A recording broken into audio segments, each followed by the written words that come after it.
Good evening, Rathore sir. Good evening, everyone. Good evening, good evening. जी sir. मैं बोला सबसे पहले आप आते हैं. नहीं सर, एक्चुअली मैं 2 दिन 3 दिन से ट्रेंड देख रहा था. मेरे को लगा कि वो यूजुअली लोग 5 o'clock ही लॉग इन करते हैं, तो मैं भी 5 o'clock ही लॉग इन करता हूँ. मेरा पल्स रेट एक धीरे धीरे बढ़ रहा था. नहीं सर, आप बेफिक्र रहिए. बिल्कुल नहीं sir.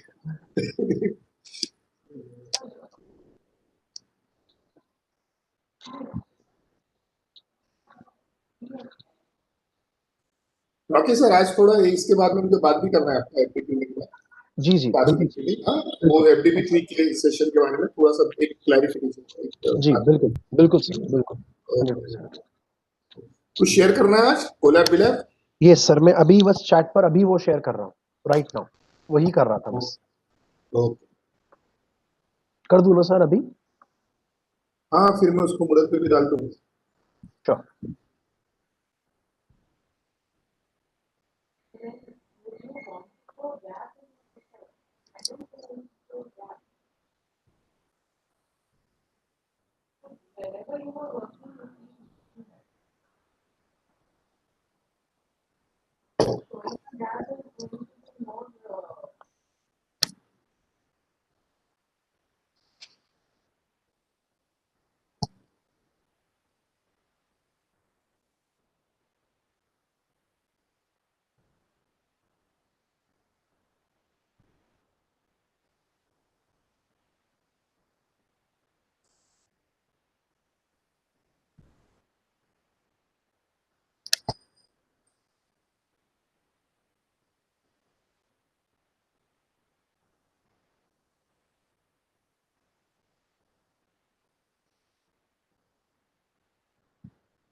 Ratnu sir, I just have a question for my general knowledge.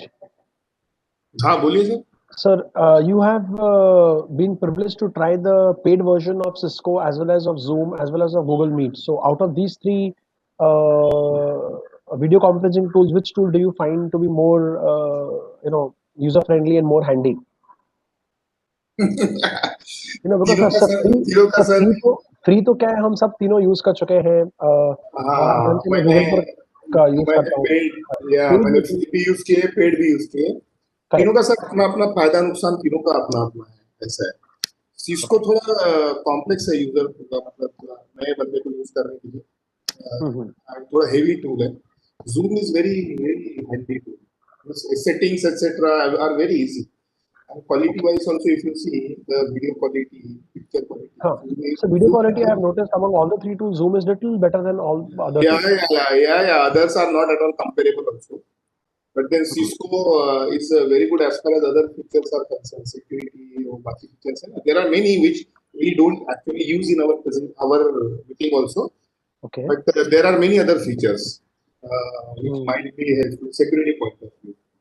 Correct, because sir, among all of we people, either as participants or as organizing committee members at IICT, this sponsored workshop, you are the only person who is privileged to have used all the tools through various.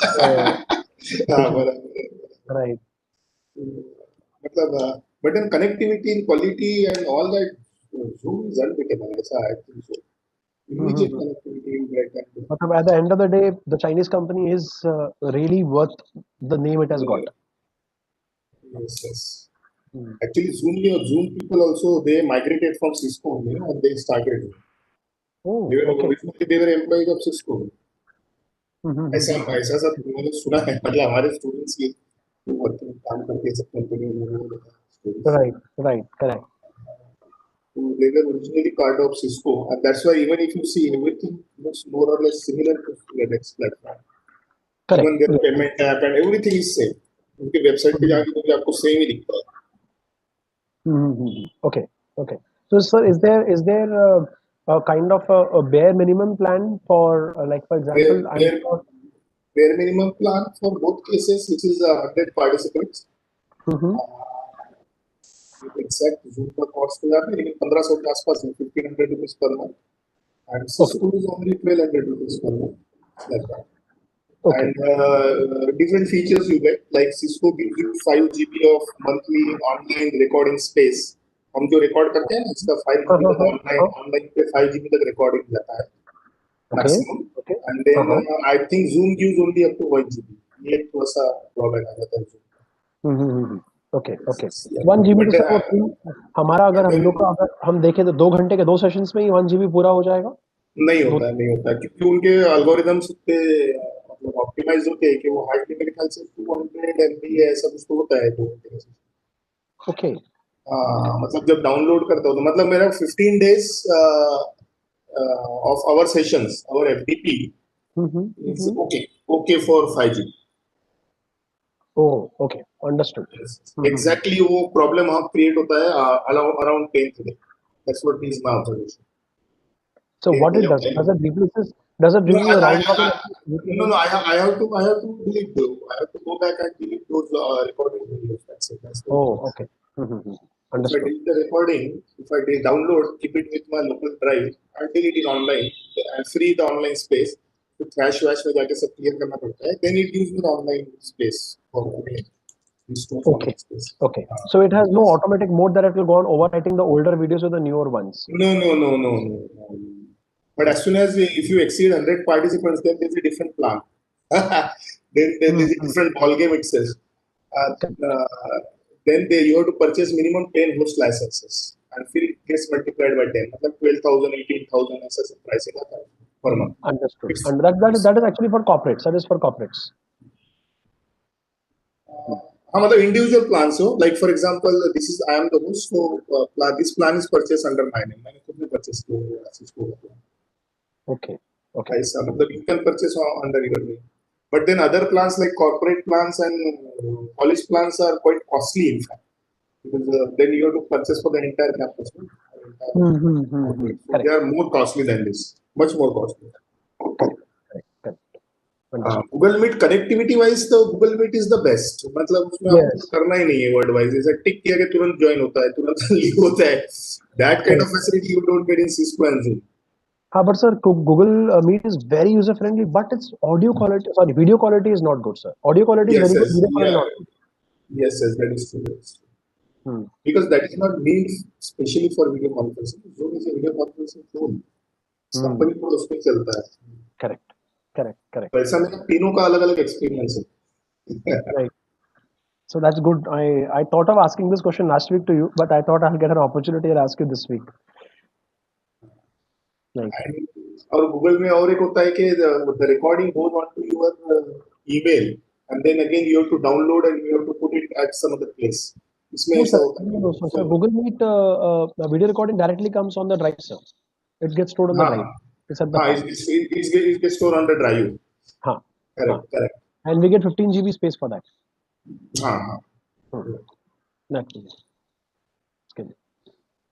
Yeah. So, sir, I'm ready to start. If there is anybody in the backend team. Yeah. You know our regular participants. They are there waiting for you. Yes. So I think we can directly start. I have already shared you this. Right. Let me check. So I just got the share right. Yeah. Sharing rights given. Yeah. Gupta sir, good evening. Good evening, sir. Good evening. Yes.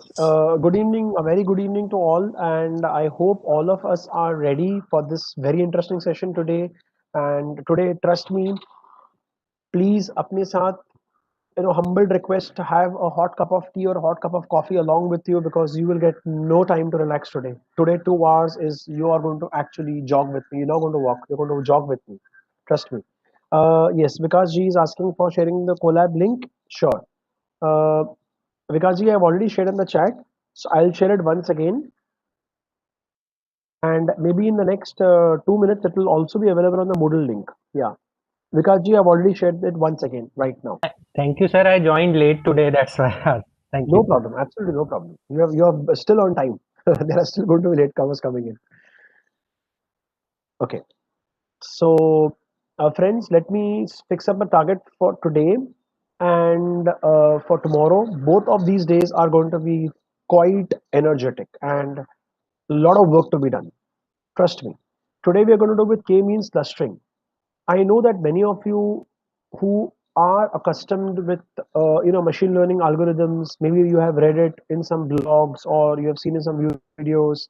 You will say, yes, Rocky ji, we are aware about K-means clustering, nothing big about it. But the big about this is this, that after we understand the entire concept of the K-means clustering, and we use it practically through a simple dummy example, through a very simple dummy example, then I'm going to take all of you through a real-time example.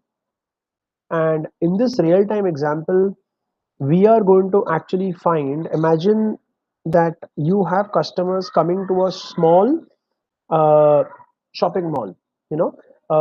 So see, there are something called as small supermarkets. Let's not talk about future bazaars or food bazaars or geo marts or d marts. Those are very big players. I'm talking of a small supermarket, a little above the small shopkeeper, a shopkeeper who's having like 1,000 2,000 square feet, and has opened up a shop. You name the grocery item and he has it. Okay, I have one such two such shops near my home in Chembur. Okay, and you name the thing, you will get every premium item there. And like this, there are kind of some very popular supermarket stores in every suburb of India. That, and they are there from last 25 30 years in that localities. Everybody knows them. So now, when any company wants to think about from their point of view, when any company like ITC or Hindustan Lever wants to launch any FMCG new product, they would first approach these mom and pop. These are called as mom and pop stores. These guys are there from last 25 30 years. They have about 4,000 5,000 customers of that entire locality fixed. They possibly know some of them by name also. So these people are the right people. If you want to launch any new product, you cannot survive without them. If ITC Hindustan Lever plans that they will launch their products only through DMart or GeoMart or Food Bazaar, forget it. They will lose badly. So it is these major mom and pop stores through which we can launch our product. So I will be doing that kind of a practical case today. Of course, we are working on dummy data, but the intentions is very, very clear, right? We are not going to work on actual real data of that particular shop, but is almost real data, very close to it. Okay, right. So with this note, let me also open the notebook which I have given you just for my comparison, because in at times the audience is going to ask कि ये वाला part नहीं है तो फिर कैसे करें. Okay, now friends, I remember my very first day of interaction with all of you. I had mentioned that when we are talking about machine learning can be supervised where X so-called as features, these are one or more features, and one target output variable Y is given to us. Only then can I perform supervised learning. And you have been doing supervised learning for the last so many days. Now think one little small step ahead and go for unsupervised learning.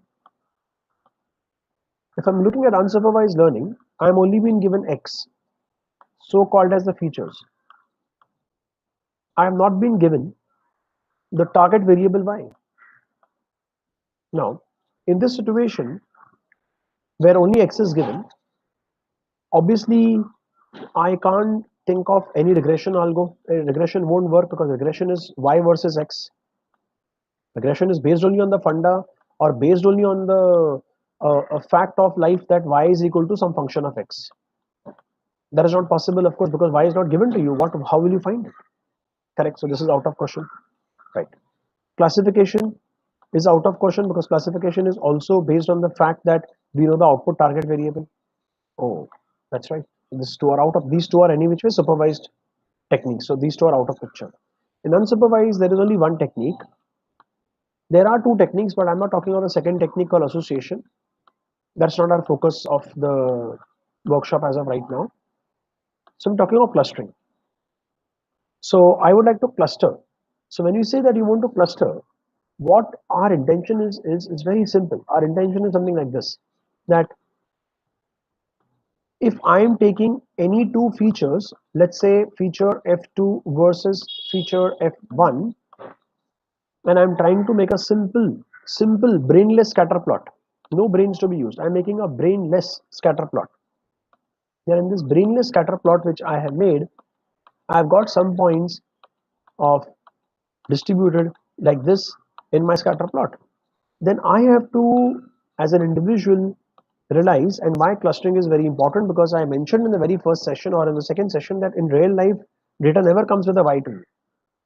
It is those people, experts in the data science field, not machine learning, in the data science field, who will first make a scatter plot and will get in touch with those people who have expertise in their respective domains.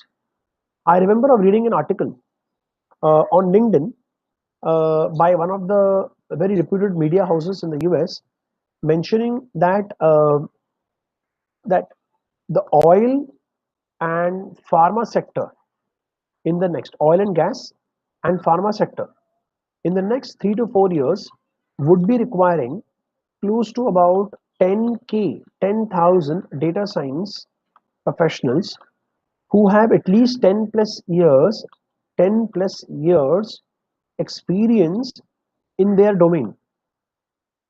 And they very categorically and very clearly said in the article that all these companies, that means the interview of some people in the oil and gas from Oman or from the Gulf, majorly Gulf people were there, and pharma people were there, mostly from the US based companies. So Gulf and US, these two people, heads of those companies, were not speaking out as small interview extracts, which say that we are not looking out for coders.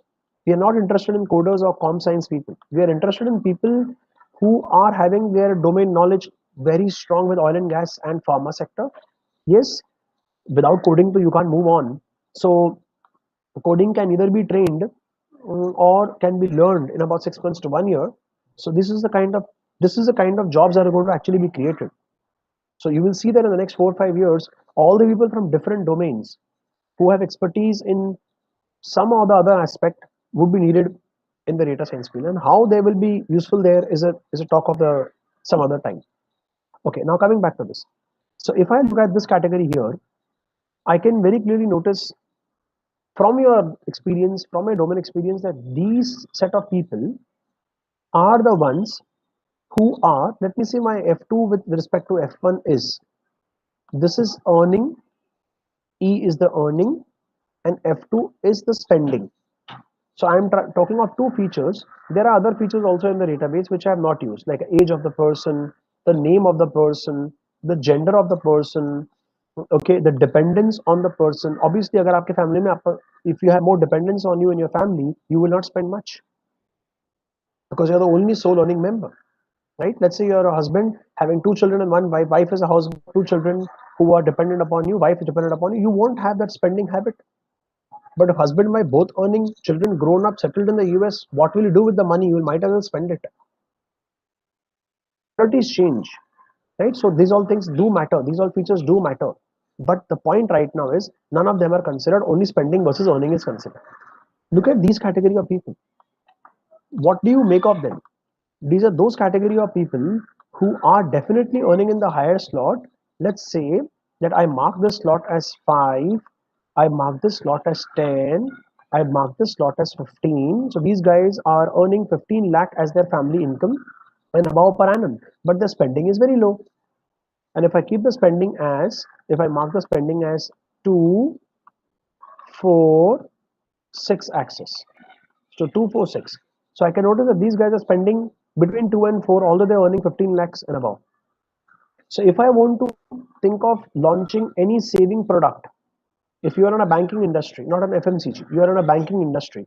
If you're in a banking industry and are thinking of looking at any of the investment products, not saving, I'm sorry, I changed my word, investment products, whether they are mutual funds, whether they are gold futures, whether there is stock market direct investment through a portfolio manager like Sher Khan, or it is a property investment through Hirarandani Builders.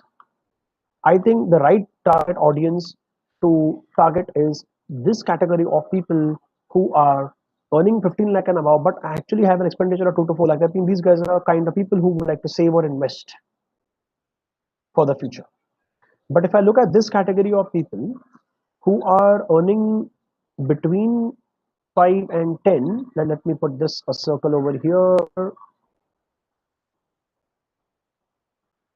These are the kind of people who are earning between 5 and 10, but are actually having an expenditure between 6 and 8. We don't know their age, but we can definitely understand that how much ever they're earning, they're almost proportionally spending that kind of money also. So to these kinds of people, if you want to sell a high-end mobile phone, see, this is called as customer clustering. So you're able to cluster the customer and understand whom to target what. So if you are having a high-end mobile phone, or you're having a new car launch in the market, or you have a new watch launch, maybe a smartwatch of an Apple, which is costing you 30,000 rupees, target them. This is that kind of audience who will not bother about saving. Telling them कि investment करो 10 साल के बाद आपको ये return मिलेगा, ऊपर 10 साल किस कौन देखेगा? So these are the kind of people who are not going to bother about investment because they earn and spend. So any high-end product, new car, new watch, pitch them. You don't want to directly call them and pitch them. You have to ensure that your digital marketing campaign on Facebook or on various mediums should target properly these kind of audiences. Once you have done with that, you're halfway through. Okay. Now there is a category of people who are definitely earning less but also spending less.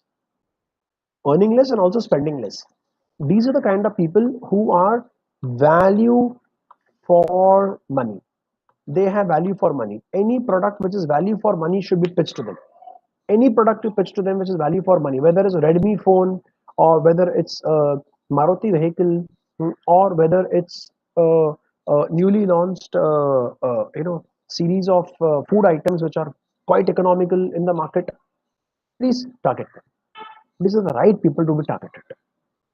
So these people are going to be actually buying. So try to understand what we've done. We've done customer clustering according to what categories we can pitch the products. We're going to solve this problem today.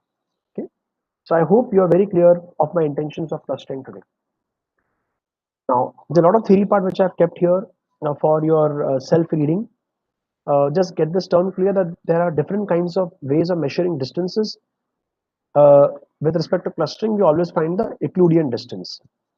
Just to give you a broad picture, there are two kinds of distances by which you can measure. One is, let's say if I give you a plane like this and I ask you, these are 2 points, let's measure the distance between them. There are two ways of doing it. One way of doing it is that I can measure the distance between these two lines, between these 2 points, through a straight joining line. This is called as Euclidean distance. This is done by the standard formula. If this point is x1, y1, and this point is x2, y2, so Euclidean distance ED is equal to, I'm sure all of you know it, x2 minus x1, and other is y2 minus y1, the whole square of this, plus y2 minus y1, the whole square of this. So you're finding the difference of the x's and the difference of the y's, and you're adding both of them. And you take a square root of this, you get the value of the distance. Now, the point is,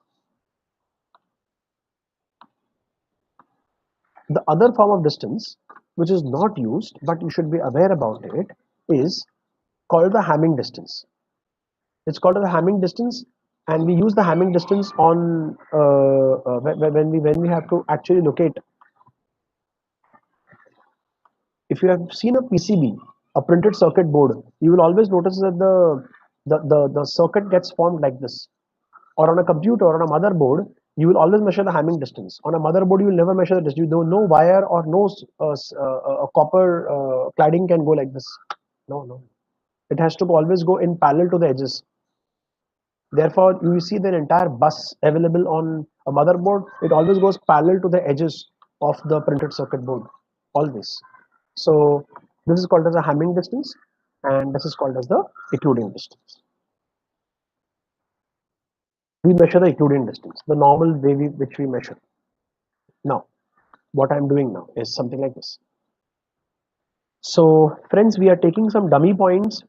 D is equal to 5, 3. So we want to divide this data into two clusters. C1 and C2 is based on the similarity between the data points. So I have two clusters. Sorry, I don't have any clusters. I just have some points, some dummy points.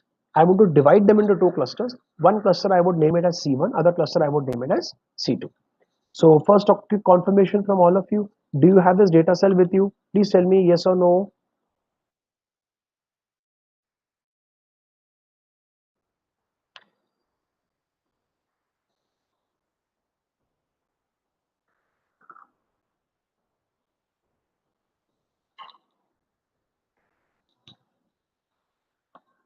Okay, that's a lot of yeses. Fantastic. Now, friends, what is the first step? The first step is to randomly initialize values for the centroids of both clusters. Let's name centroids of clusters C1 and C2. I'm saying capital C1 and C2 as small c1 and small c2. So the centroids of the clusters capital C1, capital C2 are named as small c1 and small c2, and initialize them with the values of the first two data points, that is 5, 3 and 10, 15. So you'll be wondering why we should do that. See, the point is, how do you start? So how does the clustering start? The clustering actually starts this only, that the first 2 points are by default considered as the center point of the respective clusters. 5, 3 is considered as a cluster centroid of the first cluster. 10, 15 is considered as a centroid of the second cluster. And imagining that you have two imaginary center points, we start now finding which all points are near to this. They will all come in this particular cluster, and all the points which are close to this will come in this particular cluster. This is what we do. How this works, let us see. So I have a very simple diagram here to explain things quickly. My data points are 5, 3, 10, 15, so on and so forth up to the last 10th point, a total 10 points. Because we have principally agreed and assumed that the centroid of the first cluster is 5, 3. So obvious है ना कि the distance of the point 5, 3 with respect to the point 5, 3 will be 0. It's very natural. If I'm at Andheri station and I ask you what is the distance of myself with respect to Andheri station, somebody will say, boss, you're already at the Andheri station. Distance is 0. You are standing at the station. So 5, 3 distance with 5, 3 is 0. Next, Euclidean distance from cluster centroid of 10, 15. So this is Euclidean distance which has got found out. Normal y2 minus y1 plus x2 minus x1, the whole squares of each and square root of it. Normal distance equation. So 5, 3 and 10, 15 distance came as 13. Now you decide. This point is having least distance with respect to whom? Obviously, it is having least distance with respect to cluster C1. So you will dump this point in cluster C1. Same thing you did with all other points. Let's take one random example. 30, 45. 30, 45 is at a distance of 48.87 with respect to the first cluster, that is C1, and it is at a distance of 36 with respect to the second cluster, that is C2. So 48.87 and 36. This very clearly indicates to us that this point 30, 45 is closer to the cluster centroid C2, so I dump it into the cluster C2. Okay, so like this, you have dumped the points either in C1 or C2, and you will fortunately see that only one point came in C1, and all other points have gone to C2. Okay, the story doesn't end here. You have to repeat the above steps. So now we will recalculate the centers. How to do it? Very simple. For the cluster C1, there's only one point. So obviously, its new center will also be the same, that is 5, 3. But for the cluster C2, my friend, there are 9 data points. So what I will do is, for all these 9 points, all these from 2 to 10, all these 9 points, what I will do is I will take their x values and I will find a mean of their x, that is 10 plus 15 plus 24 blah blah blah up till 80 divided by 9. So I will add all the x's and divide by 9, add all the y's and divide by 9. I will get the new value of x mean and y mean. That x mean becomes the center point of the centroid 2 now, and that comes to 47.77. The mean value of y comes 50.33. Therefore, the updated centroid value for the cluster C2 now is 47.77 and 50.33. This same step will go on being repeated till there is no change happening in centroids. I repeat, till there is no change happening in centroids. So now what I've done, I've taken my first cluster centroid as 5, 3. Second cluster centroid is 47.77, 50.33. Again, I do the same thing. 5, 3, I found the distance with respect to this and this. This distance is lesser, so 5, 3 is dumped into C1. Let's take another example. 24, 10. Distance with respect to C1 is 20.24, and distance with respect to C2 is 46.81, which is lesser, 20.24. So you dump the fourth point into the cluster C1. Similarly, you continue. And now some points are in C1, some points are in C2. So what we will do is, we will take all the x values of the newly found 4 points of the cluster C1. I have added all the x values together, found the average of it. All the y values together, found the average of it. Due to which I have got 13.5, 10 as the updated value of the cluster C1. Similarly, updated value of the cluster C2 as 63.5, 69.33. Okay, so having done this much, I repeat, having done this much, I have got new values now, new centroid for C1 and new centroid for C2. Please continue. You will be wondering, Arey, how can we do this for thousands of points? You haven't to do it, my friend. आपको कुछ नहीं करना है. ये आपका algo करता है. Before I enter into the algo, before I enter into the code, and we make an object of k-means clustering, we should know that how is k-means clustering internally doing its work. This is what internally the mathematical work was going on inside the k-means clustering. So you get a new value of C1, new value of C2, the same process repeats. I got new centroid for C1, 16.8 and 17, same thing for C2. Cool, it continues. I did an iteration 4 also. But after the iteration 4, I was surprised. Why? Please read this with me. At the end of the 4th iteration, the updated values for the cluster C1 and C2 are the same as that what was at the end of the 3rd iteration. That means none of the points moved its place. The points which were in C1 remained in C1. The point which are in C2 remained in C2. Nothing got updated.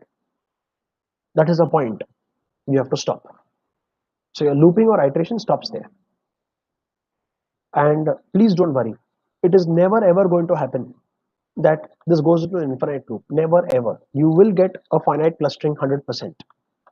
And the maximum number of loops you could run is always n minus 1 of the points in the worst situation. I repeat, worst case. If you're having n number of points, the worst case situation is worst case. It's very rare that you will ever come into the worst case, but still. Imagine John Puchkar, you are giving me n points which are all outliers. John Puchkar, purposefully you have done that. Only then somebody will experience the worst case, otherwise you're not going to experience the worst case ever. So worst case is going to be n minus 1 iterations. Okay, otherwise usually the average case is n by 2 iterations. You get to a points. Usually is n by 2. Like for example, now I gave you 10 points and in 4 iterations you were ready with the centroid points. So what is 4? 10 divided by 2 is 5, no? So 4 is around 5.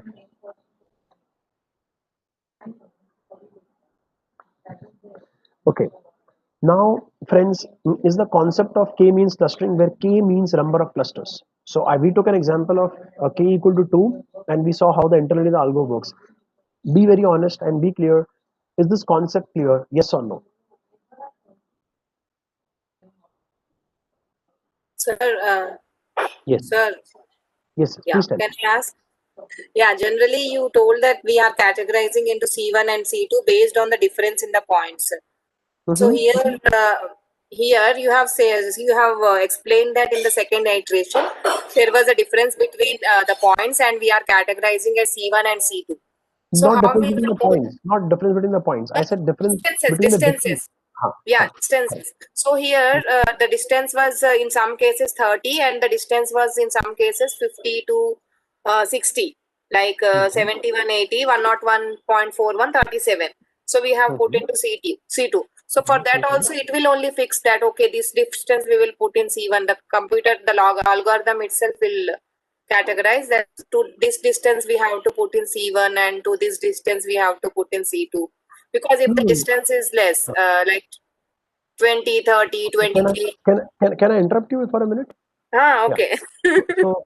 So the point here is, your question is a little wrongly framed. So you need to understand that if I have a point 71, 80, so we found the normal equation in mathematics for finding a distance that is called Euclidean distance.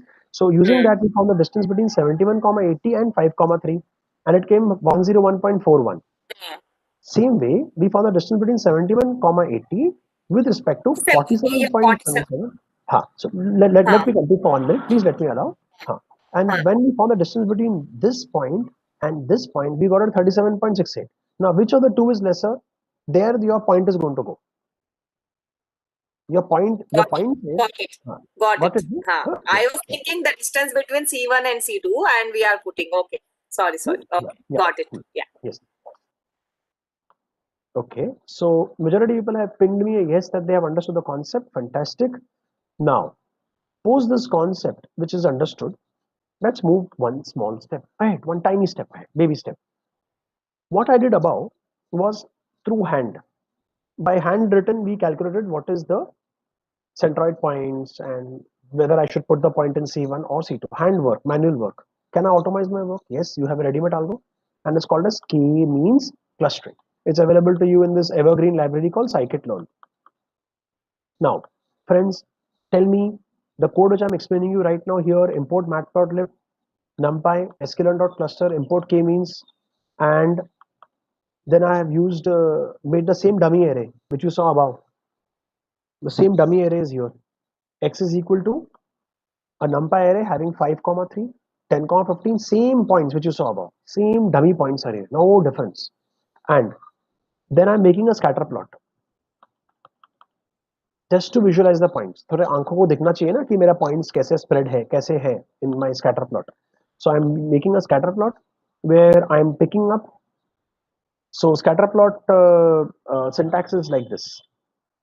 The syntax of the scatter plot is like this. The first point are the x values. The first points are x values. Wait, let me just spread this out a bit. First point are x values. That is x coordinates of all the points, and this is the y coordinates of all the points. So you have x coordinate and the y coordinates of all the points, and this is just a label kept as true position. Label to whatever you give, it will print as it is. Okay, so this is the funda. X coordinates, y coordinates. Label you write in the label high all, it will print high all for you. So, and I'm just doing plot.show, and I got this particular output. At times label does not come, so don't worry about it. At times label does not come, so just ignore it. Okay, so x coordinates, y coordinates. So I can see that my 10 points got plotted, and it is very clear. But you have to look at this plot and decide how many clusters do you think you want to divide it. There is a way called elbow method, which also we're going to learn today, of to decide what is the best amount of clustering you should do over a data. But at least in this dummy example with 10 points, your visual senses are much powerful than any other algo, and you can very clearly see that I can either have 2 clusters. Example, let me show you. I've just taken a print screen of that. I can have 2 clusters. Sorry, I can have 3 clusters.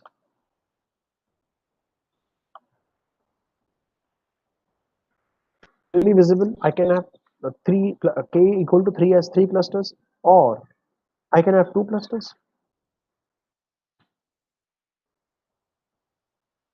Please excuse me, my drawing of a circle is not so good. Okay, so k equal to 2, or k equal to 3 are definitely the idealistic value for this kind of a problem. Who has said that? Your visual senses have said that. My friend, your visual senses are far better than any machine learning algorithm. Okay, so you can very clearly notice that there is a clear case of either 2 clusters or 3 clusters in this case. Okay, so please punch me an answer. Have you also got the same plot or not?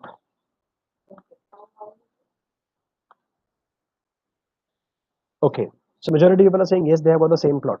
Okay, now one more question. Can you also please tell me that do you agree with my visual senses as a human that yes, we should either have 2 clusters or 3 clusters in this? Do you agree with that? Okay, thank you. So Vandana says yes, agree.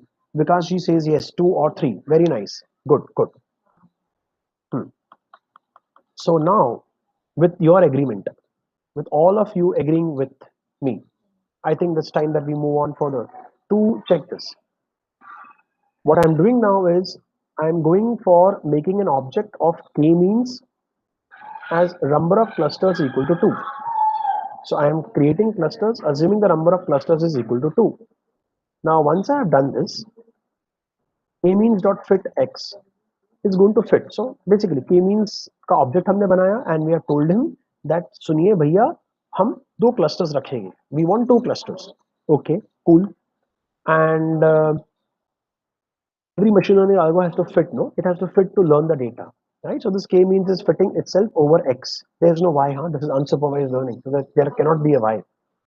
And once it has learned your entire data, it means it has found the centroids of the 2 clusters. So I thought I should print them. The k-means object has a predefined attribute called cluster underscore centers underscore. It is a predefined attribute. It's available to you. So I ran this and I'm very happy to not to see the output. I'm happy that I got the same output what I got manually. If anybody wants to verify, please scroll up and check manually yourself. You will notice 16.8, 17 was the centroid of the first cluster. 70.2, 74.2 was the centroid of the second cluster.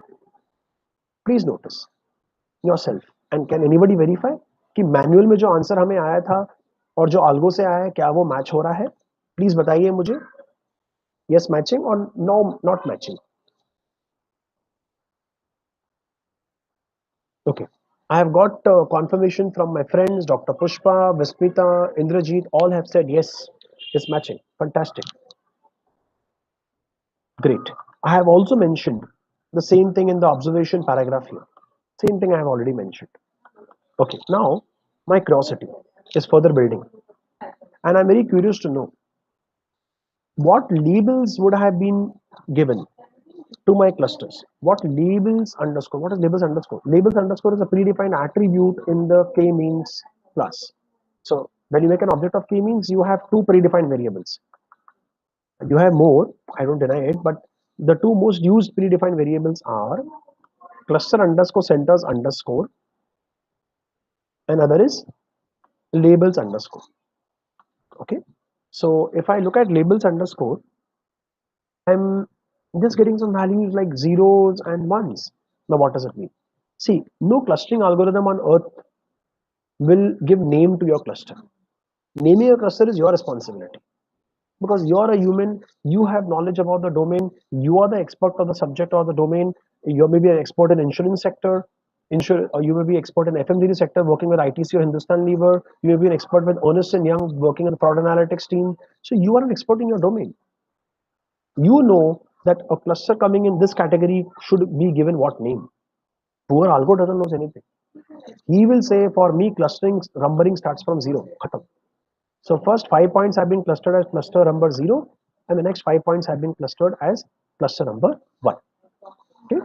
Now, the point is this, that having said that once we have printed k-means labels, by the way, friends, I hope you have the code for k-means labels.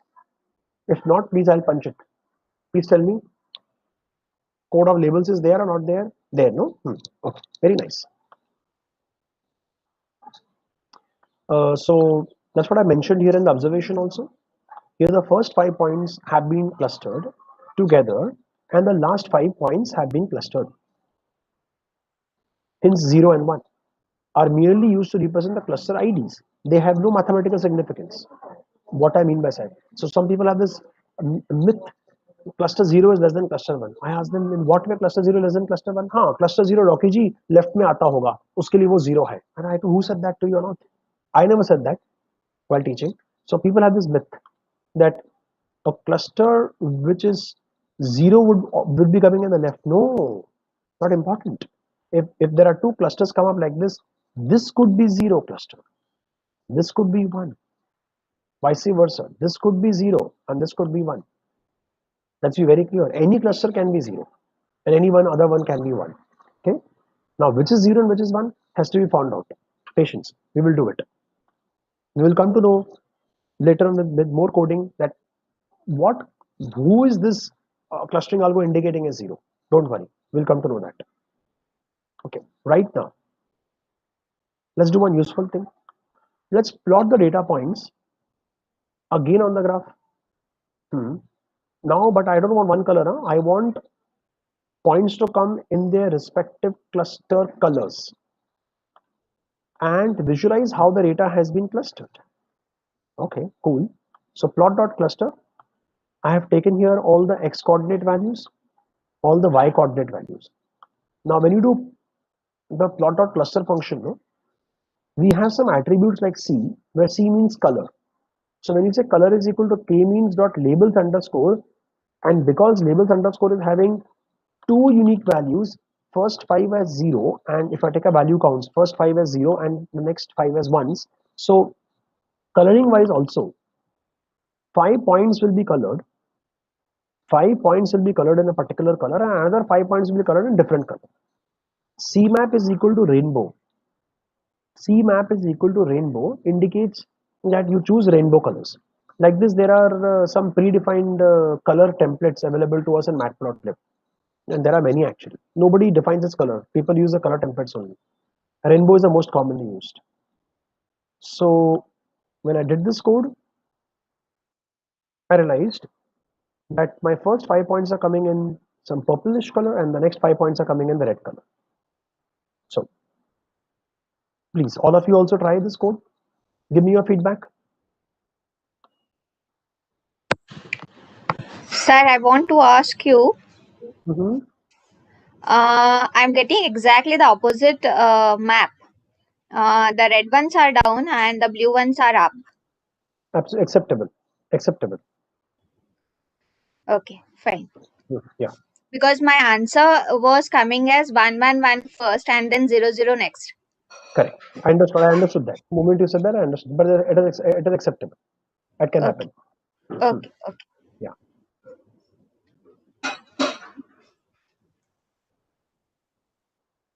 Okay. So majority of people have done this. There could be two situations now. Some people will be getting the red points below and the purple above. Some people will be getting the purple below and red above. Both are acceptable. Point is, agenda is that have the points been clustered or not? Yes, they have been clustered. Okay. Sir, Right. I have one doubt. Can I ask? Yes. Sure. Please. So, while doing the scatter plot, plotting the scatter plot, the syntax return you said x coordinates and y coordinates. But when we are writing it inside the x, it is like colon comma 0, and then in the next when it is a y coordinate, we are writing x colon comma 1. Can you just explain it? I'm not getting it. Sure. Okay. So I'll put it on the whiteboard over here. Just turn off your audio. I'll just explain it here. Okay. Now all of us know, friends, that this capital X is actually having, it's a numpy array of all the points. And every point this numpy array is having will have two coordinates. Let's say the first point is 5, 3. And the second point is 10, 15. And like this, there are many points. And the numpy array ends here. So in this numpy array, all this 5, 10 are x coordinates. And all this 3 and 15s are the y coordinates. Okay. So if you want to extract the x coordinates, that is 5 and the 10s, what will you do? You will say X colon, nothing has been specified for the row. So I'm keeping the row start and row end blank. That means I want data from all the rows. I want data from all the rows, first row, second row, up till the last row, comma. I am giving the column number as 0 because this is indeed the 0th column to extract all the X values. And if I write X colon, no start and no end for the rows, that means I want to extract all the rows from the first to the last. And I've given 1, which indicates that I want to extract the first column. So all the Y values are indeed in the first column. So this is the index 0th column, this is the first column. So I hope my friend who asked me, is this clear? Yes, sir, it is clear to me. Thank you. Sure, thank you.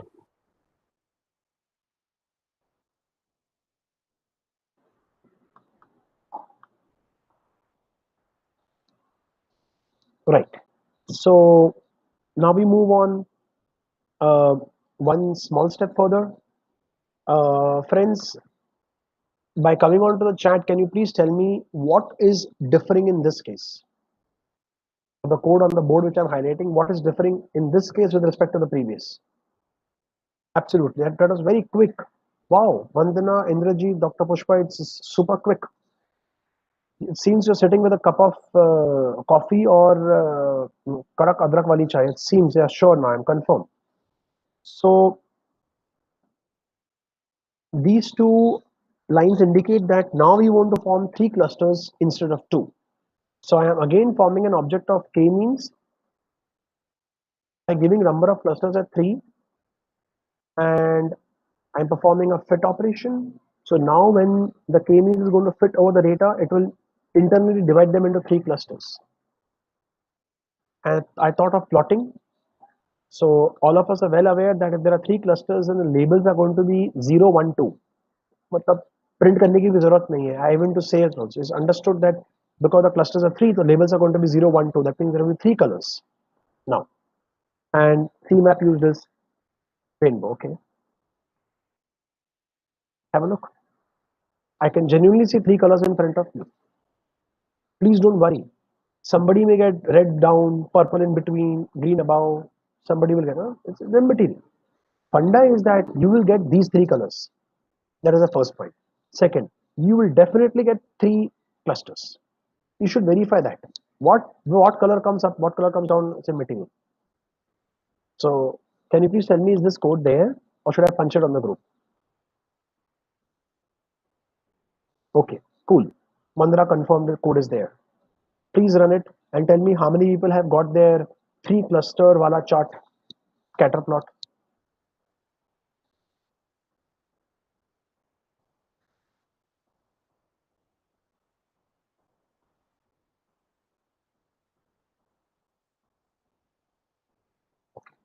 That's a majority which says that they have got a 3 cluster chart, 3 cluster scatter plot chart. Fantastic. Now,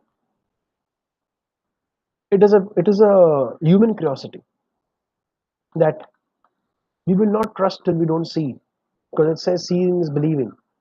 So I thought that let's plot the points along with the centroid coordinates. Easy to say, no, that centroid के अगल बगल में points place हो रहे हैं, but where is the centroid? The centroid is not a point among them. No. Centroid is a separate point which is not there as a set of points. Please notice you had 10 points, so you have 10 points here, no? 4 plus 2 plus 4 is 10. Solve the 10 points here. So don't be under this impression. Now you can look at the red, no? How can any one of the 2 reds become centroid? Not possible. It's very obvious that there would be some point here between the 2 red points, which would be the centroid of this particular circle. It's very natural, right?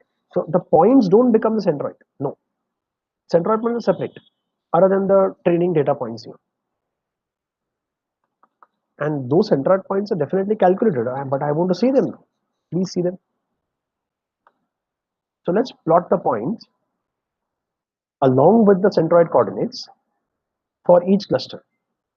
Let's see. See, I have got two scatter plots here. In the same area, I'm plotting two scatter plots. My first scatter plot says that I want to plot all the x's and all the y values. Colors will be equal to the number of labels because there are three labels 0, 1, 2, so there will be three colors. Next, I'm saying in the same plot dot scatter. So above scatter plot में जाकर ये वापस plot करेगा. K means algorithm say please find out what is the cluster centers 0th column means x coordinate.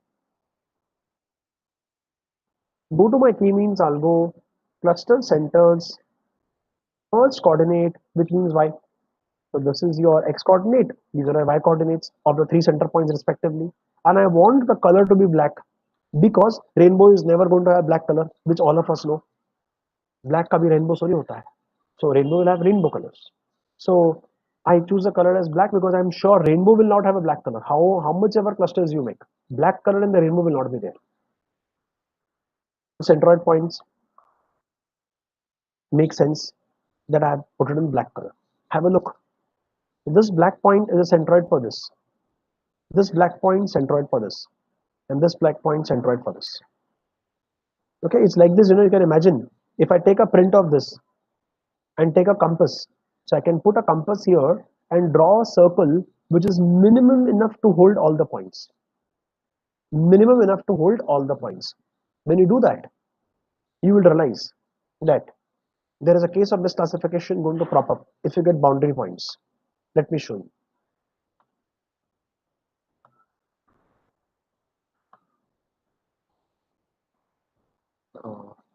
Hold on.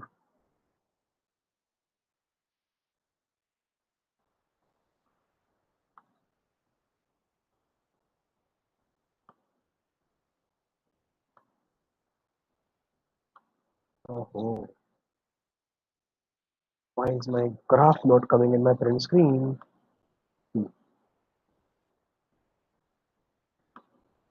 Now finally it came. Okay, so what I was trying to say is that if I want to make a circle, I know it's not a perfect circle, but then just presume that this is a perfect circle. So if I want to make a circle like this and keep it, and if I make another circle, there will be possibility or chance that both of them have a small degree of overlapping. So if there is any point coming on the boundary condition here, please understand what I'm trying to say. If there is any point going to come on the boundary conditions here, okay, I've drawn circles which are having very less overlapping, but imagine if there is a little more overlapping, like a Venn diagram, then there is a possibility of misclassification. So कोई भी clustering algorithm जब misclassify करता है किसी point को, the point which should have come in red goes into green, the point which should be coming in green by mistakenly goes into the red area. An example, a person tested for malaria. At the first instant, the pathologist in the lab said, हाँ आपको malaria है, आपका जो blood report वैसा आया है, तो आपके डॉक्टर ने कहा no, the patient is looking very much fine. I don't think so he has malaria. Malaria's symptoms are a little different. So this seems to be a simple viral fever. Please go to another pathology lab and again get a test. You did so, and you got a test as negative report. Why? Because your blood report was coming on this borderline. So therefore the misclassification happened. So what I'm trying to say is that the misclassification happens because of points if they come on the cluster boundaries. Okay. Yeah. So I hope everyone has been able to plot the three cluster diagrams with the centroid points, or do you want me to punch in the code?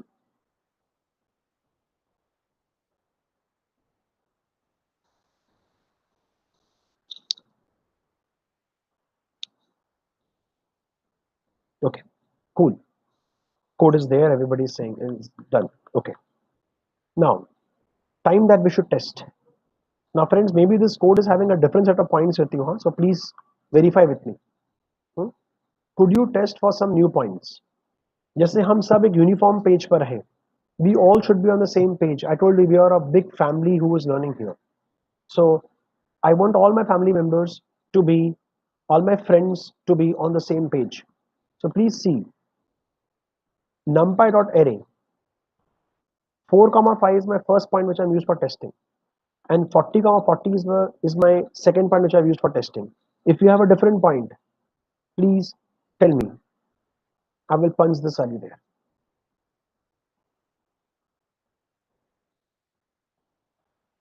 Okay, I have different name. Dr. Pushpa, everybody will having different name. Okay, so I'll punch this point. Please replace your X test. So we get uniform answers. Otherwise, all will get different answers. I have given my X test value. You please replace your values with mine.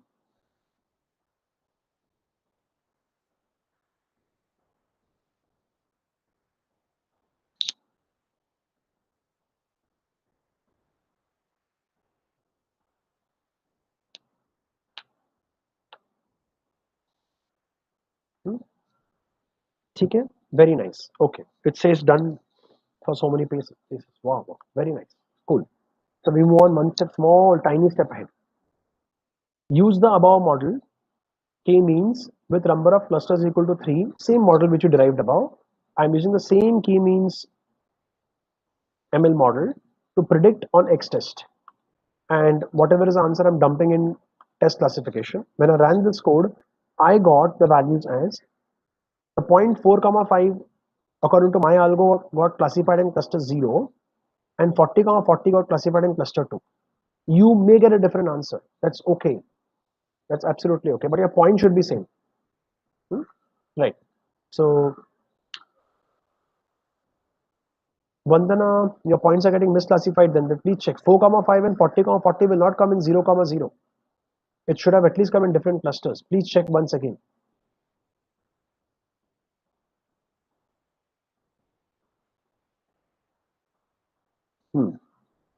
You may get 1 comma 2, 2 comma 1, 0 comma 2, 0 comma 1. It's okay, but at least they should come in different clusters because the distance between the 2 points is quite huge. 4 comma 5 and 40 comma 40 are quite distant apart.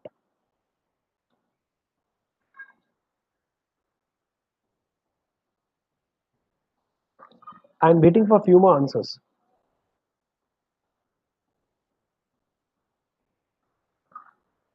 Vandana, Jayashree, S. Muma Devi, Manoj, Indrajit, Vaishali, Dr. Pushpa, fantastic. Dr. Kranti, awesome answers are coming to me, but I want some more answers also. I know there are some more people actively working.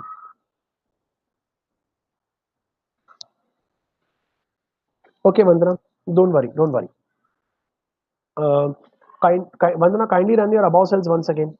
The cell which is having k means as 3, run that once again. You know what is happening, Vandana, in your case? That k means is taking the clustering of 2. It is taking 2 clustering wala algo. Run the above cell once again and then come here. Okay, fine. So friends, now majority of you have got the right answers. Now I'm doing the most major thing. I'm putting all the steps together in one place. Let's see this. Execute the k-means algorithm with 3 clusters and see the above points. And see the above points correctly classified. And see the above points correctly classified. That's it, not in the cluster 0. And see the above points correctly classified. Okay. So let us do one thing. I'm repeating all the steps again. Huh? So k means object हमने बनाया with number of clusters at 3. We fit it over X. Remember, we have already done this, but I'm putting them all together in one particular place. Okay, instead of running different cells. Okay, so I'm putting it all in one place. Then I used the test data, which is 4 comma 5, 40 comma 40, and I told my k-means model that go and predict on X test. Whatever is the answer we printed. But now I want to print. Now I want to print 3 things. I want to print the original points. I want to print the test points. As well, I want to print the centroids. Okay, I'm not going into the 3 scatters. All of them are in similar lines. Look at this for loop carefully. Problem that happens is, if I only plot the 3 scatters, I will get the black dots. But let's imagine if I don't run this for loop. For a minute, I don't run this for loop. Please see carefully. I have got the purple points indicating the 4 points in the lowermost cluster, the left lowermost cluster. I've got 2 red points with the centroid black in the middle cluster. So say na 0 and 1, I can't. I don't know who out of these 3 is cluster 0. Who out of these 3 is cluster 1? मेरे को नहीं मालूम, किसी को भी नहीं मालूम. I'm again repeating. Just because you get cluster 0, 1 and 2, that does not mean that the left bottommost cluster is 0 and this is 1 and this is 2. No, it doesn't mean that at all. Okay, who is 0, God knows, but we will find out, don't worry. If I look at the topmost point, I've got 4 green points and the centroid point in the black. Okay, where are my testing points? See this light blue color? Okay, see this light blue color? This is a testing. There are 2 testing points. One is here at 40, 50. See, 40, 50. And another is here, which is 4, 5. Okay, so one test point has come in this cluster and one test point has come in this cluster. Now I'm very curious. Now I want to see who is what cluster. We can have a look.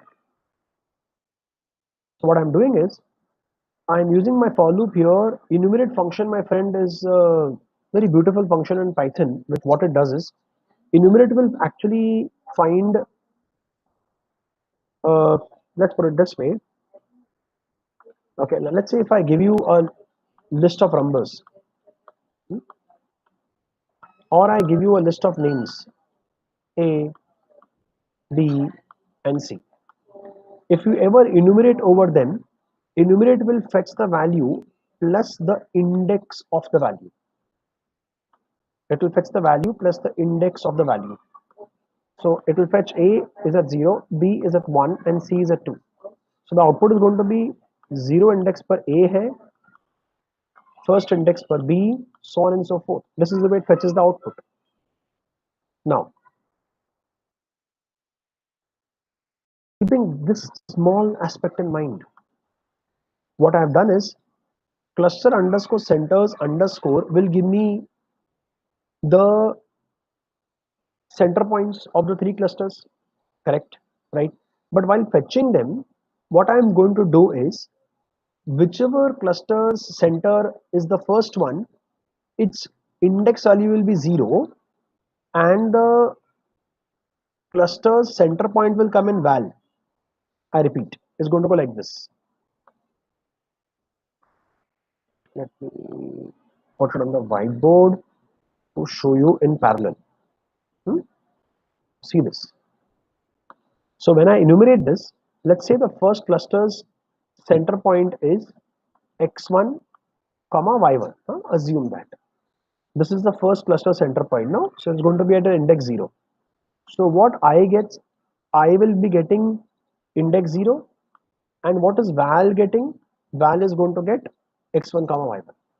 So what we are doing is, I'm saying plot dot annotate. Annotate means writing in English. Annotate means label karna. Annotate means labeling something. So I'm annotating. Cluster of I will be cluster of 0, cluster of 1, cluster of 2. And val of 0 is going to be x coordinate plus 0.5. And val of 1 is going to be the y coordinate as it is. So why you are given this? Because I want to write. No, I want to write the word cluster 0, cluster 1. See how it comes. See this. See where the cluster 0 has come. The cluster 0 was written exactly beside the black dot. Cluster 1 was written exactly beside the black dot. Why beside? Because I did an offset of 0.5 here. If you hope, I hope you remember the FDP1, we did matplotlib. So we played around with this offsets value so that we are able to match what output we want. Similarly, cluster 2 is coming beside the black dot here. Okay, so what you can notice, now I know in my case, this purple fellow is a cluster 0, this red fellow is a cluster 2, and this green fellow is a cluster 1. Come on, All of you also try. Is this code of kind of plotting the clusters there with you? Please verify. For loop is not there. Okay. Yes, my friends, the for loop comes your way.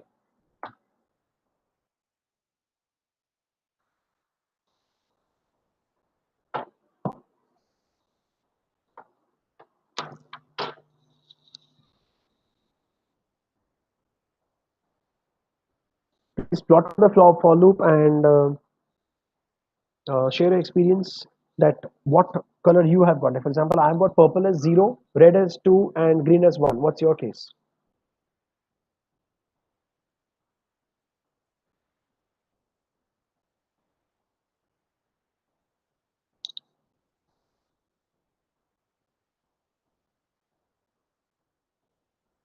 Green, red, purple. Somebody may get orange, not a problem. Yes, orange color is possible.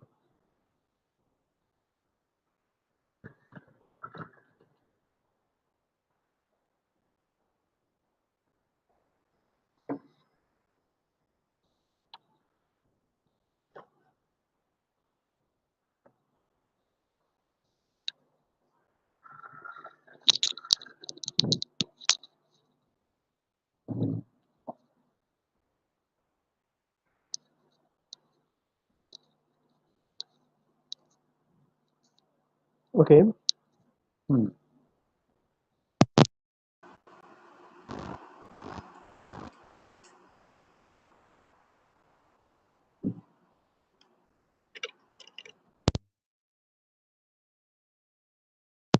So, friends, majority people have said yes.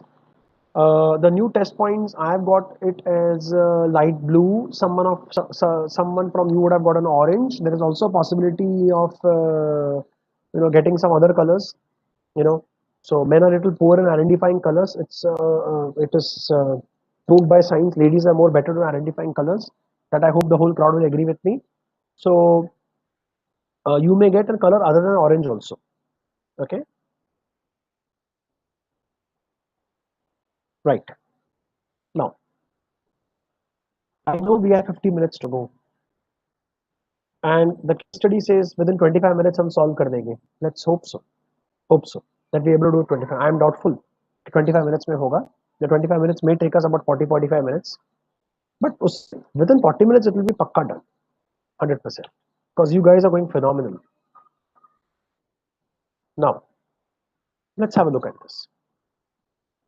Follow hints and solve within 25 minutes, okay? Make sure of watching the video on finding number of clusters using elbow method. Okay, so there is some video link given below. But before that, friends, download the mall_customers dataset. This dataset has yet not been used by any one of us. So please go to this drive link, download this dataset onto your PC, local PC, and upload it onto Colab. Please do that. And once dataset is uploaded on the Colab, please confirm yes with me. Say uploaded yes.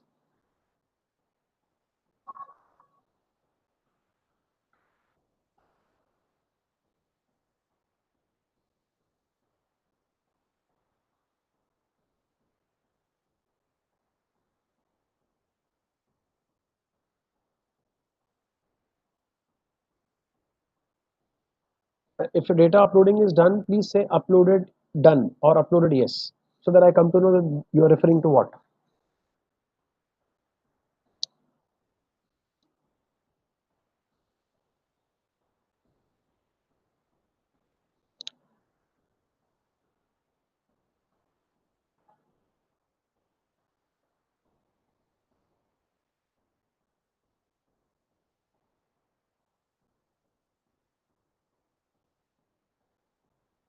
Okay. So I got a confirmation from Apeksha, S. Bhuma Devi, Dr. Varsha, Dr. Pushpa, Varsha, Jayashri, Vikas, Vandana, Swapnali. Waiting for a few more acknowledgements.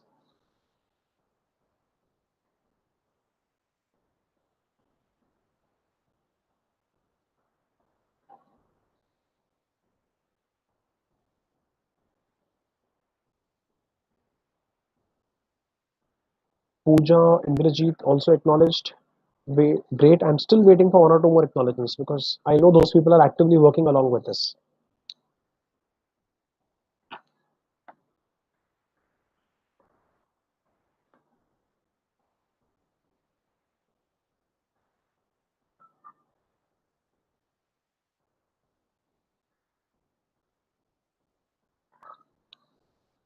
Okay, so Manoj is also acknowledged. Now I'm still surprised. There are a couple of more people whose names are familiar who are also working along the way, but they have yet not acknowledged the data has got uploaded. So please be quick. Now, let's have a peaceful read first. What is this data all about?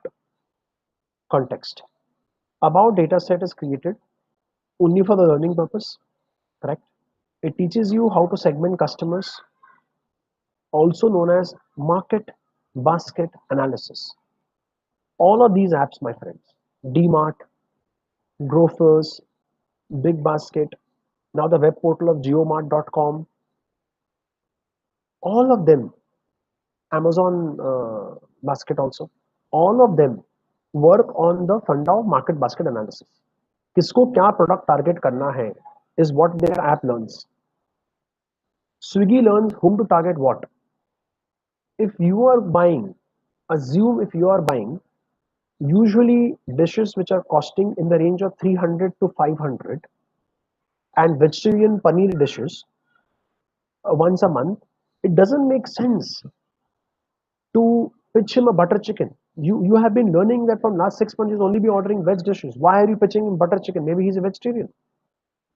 So pitching him a tandoori chicken or a butter chicken will not help you. He won't. In fact, he may go away from the app. He will not like it. So you need to understand of where in what class you're putting the customer in, or pitching him a food item of 30 rupees from us, because on Swiggy you have food stalls which are bakras also. You know, the people who have actually opened roadside stalls are also registered on Swiggy. So you not come to know about them. There are home kitchens which are registered on Swiggy. So, and we don't know in what hygienic conditions or unhygienic conditions the food items are being made. So it means that we need to classify the customers according to what kind of food items they have ordered in the past. Now, in all these situations, you are basically doing is what is market basket analysis, and what I'm going to do now with you all people is the same thing. Okay, we will demonstrate by using unsupervised ML technique called k-means clustering. Why it is unsupervised? Because imagine today you all plan to make an app where you plan to look at some particular grocery item being ordered. Maybe you think of an app. What is uh, home needs of people are till now. I have this habit of speaking with performing students all India. Of course, S.P.I.T students are definitely in touch with me all the time. But more than that, I talk with students all India because I've got over 9,000 followers, 10,000 followers on LinkedIn, out of which about 4,000 students are from all India, from the best of the colleges, including all the IITs.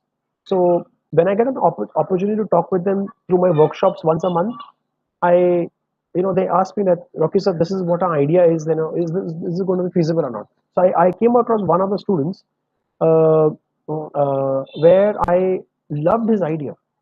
He's already working on the app. He's almost on the verge of finishing the app, so I don't mind sharing that idea with you. Now, how well he gets a marketing support to make his ad publicly is the question mark. Is the question mark? Okay. He's making an app for Chakki fresh atta. Please hear me clearly. So you say, अरे वो तो आशीर्वाद का आटा आता है. No. जो आटा आपको आता है in packs which is available from ITC or Hindustan Lever has a lot of preservatives.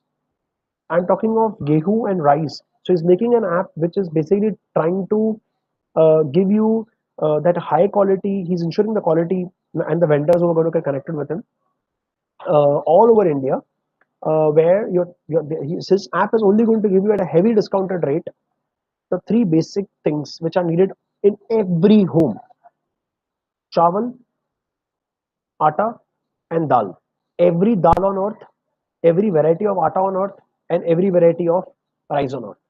Right from 30 rupees kg to 300 rupees a kg.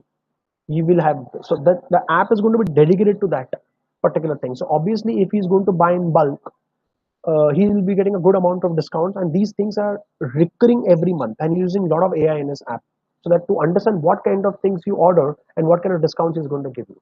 The only concern that young boy from one of the IITs has is that Will they be getting funding? That's the big question mark. Okay. So any which ways, let's wish him luck in our prayers.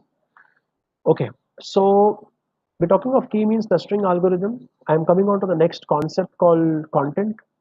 What is the content of the data? Okay. Imagine all of you.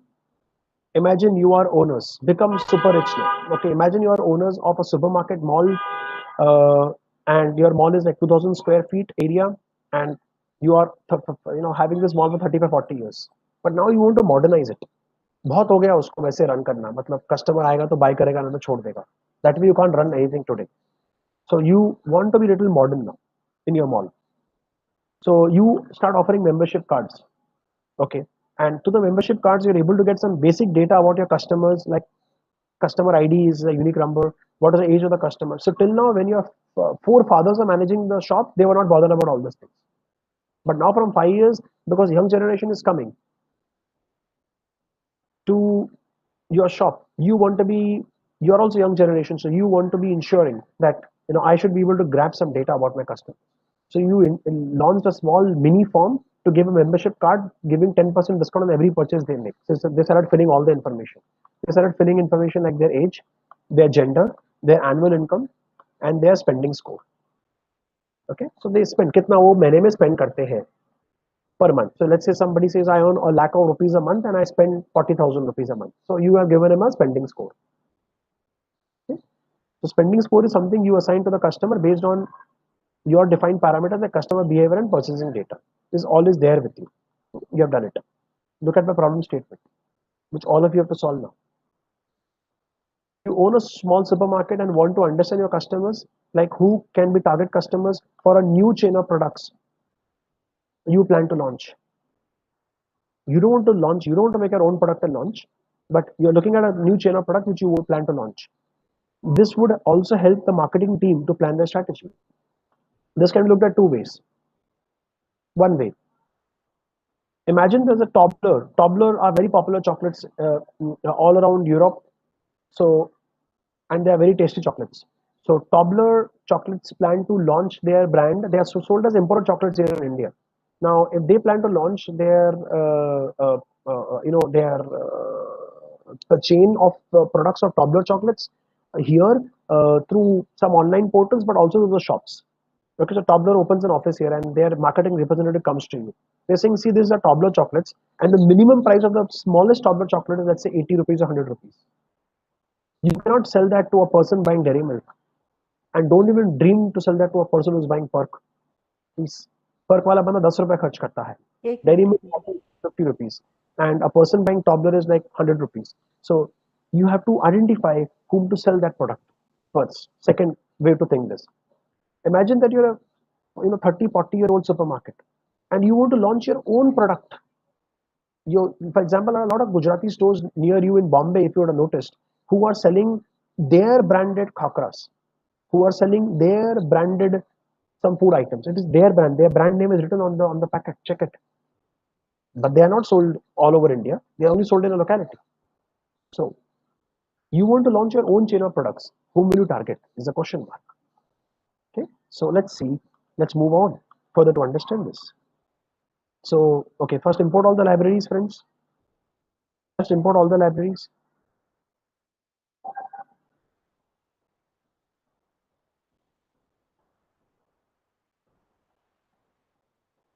Okay, done. Very good.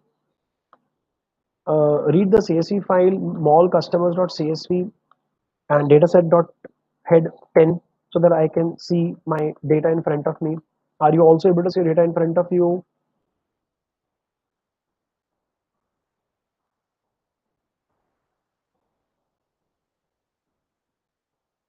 Okay, makes sense. Everybody's saying yes. Very nice.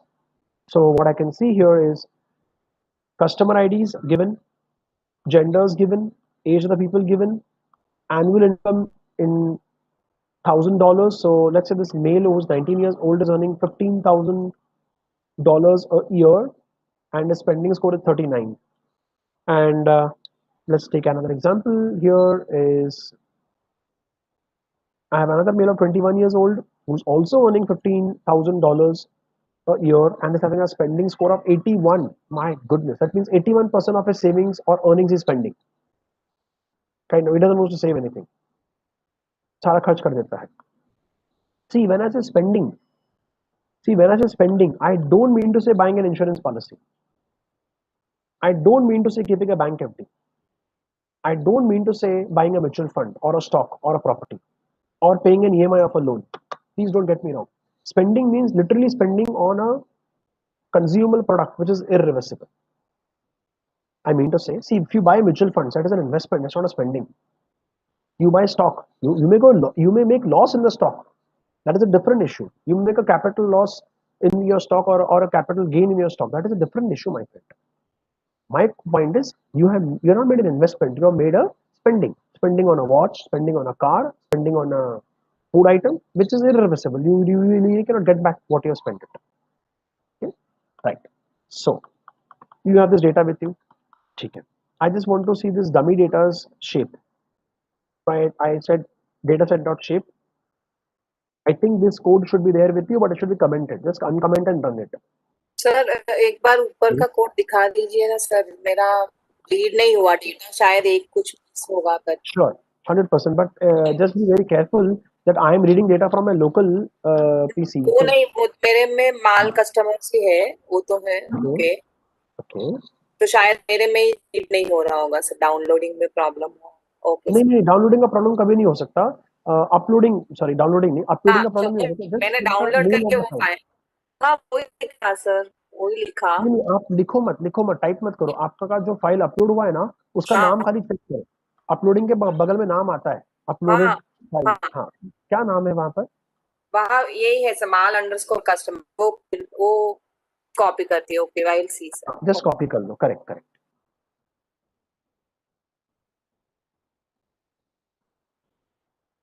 Okay, so Dr. Kranti S. Bhuma Devi have confirmed with me that even their data set is same and shape part is done as 200 samples and 5 columns. Very good. Please check the information of the dataset, dataset.info. Please check that too.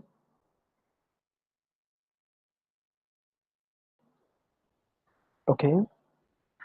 Now, I'm very sure that all of you would realize from dataset.info that none of the columns are having null values.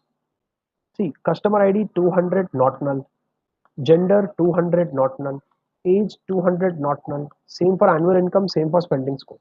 So I'm very happy that this data is absolutely neat and clean. In FDP3, when I meet you, and if I get an opportunity, I'm sure I will be where we go with the entire data set, and I'm going to take real dirty data. You will see me taking real dirty data, and we will all have to literally scratch our hair where ये data का मैं कुछ नहीं कर सकता. मतलब you will get pissed off in half an hour. ये data useless है, इसको कुछ नहीं कर सकते, but हम करेंगे उसका बहुत कुछ. So you will see climbing up from that stage in FDP3. So FDP1 focused on the core concepts on the part of EDA on clean data. FDP2 is concentrating on teaching you all the algorithms mathematically as well as programmatically. FDP3, I'm really proud of the team at S.P.I.T, who's the big team, Ratho sir heading with that big team, who is very scientifically, not mathematically, not programmatically, scientifically taught and placed the topics at the proper places. They have fit the holes properly. So it becomes very, even when they contact us that, okay, you're a freelance trainer, you're a corporate trainer, we want you to give these sessions. Even we don't come to know what came into their mind, but I'm very sure that the team there at the S.P.I.T under the mentorship of Dr. Rathod has done a lot of brainstorming. You see, nothing can come out so beautifully well with respect to how things have been placed. See, how well they have been executed is the personal prerogative, is a personal opinion of different people. Somebody may like somebody's training, somebody may not like somebody's training, or somebody may find some session not useful, some session useful. So somebody who is a extremely good programmer may not say, he'll say, Rocky ji, I know all this programming stuff. I'm more eager to learn mathematical stuff. So he will attend only the morning sessions. But on the other hand, if somebody is a non-programmer, maybe so many of you are non-programmers, you're teachers, but you're non-programmers. You're not programming day in and day out. So you would love to listen to listen to me, if not execute along with me. So what I'm trying to say is that FDP3 concentrates more on working on real-time applications, and real-time applications means dirty data. It goes without saying. It's all the pollution of the air which is going to come in. Okay, right. So we move on with this. So this data is absolutely clean. Now what do? I still want to verify. Still मन में doubt है मेरे. So dataset dot is null dot sum function is null will find, is there any null? If there is nulls, please sum them up. And when I did this, please notice customer ID 0, gender 0, age 0, annual income. So there is no nulls. Every column, every field is having a value in place, which is a good thing. So we're not going to waste time on that. We are going to concentrate our focus, our energies, our time only on the algorithm, only on the business logic. So very simple. See, cleaning the data is not a business logic. Understand? So your FDP2 concentrates on building the business logic mathematically in the morning, programmatically in the evening. Okay. Now, friends, out of all of you, please do a patient reading on this. Selection for the model, considering only two features, annual income and spending score. And what I have done is, from my data set, I have read all the rows, but only the values of the column number 3 and the column number 4. And I picked up those values, dot values. I picked up those values and dumped it in the variable customers. And I thought of showing you just two sample records from the customers, which I got, as you could see. So it seems that for some customer, 15 is the annual income, $15K is the annual income, and a spending score of 39. And for the second customer in the data set, 15 is once again the annual income and 81 is a spending score. So is this logic or the code clear? If you have any doubt, please ask either on the chat or on the audio. If code is missing, ask me.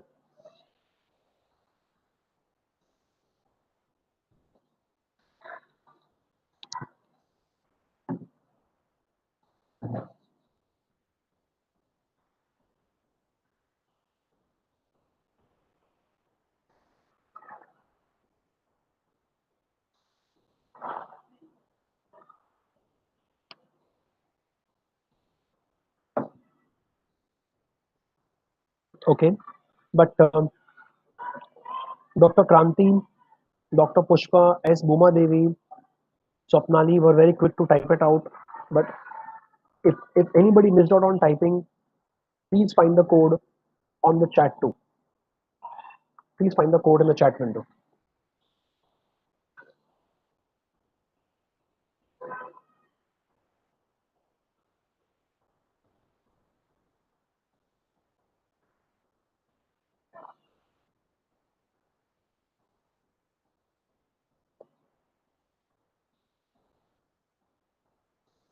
Okay, so friends, Swapnali, Varsha, Vasmita have said done. What about others?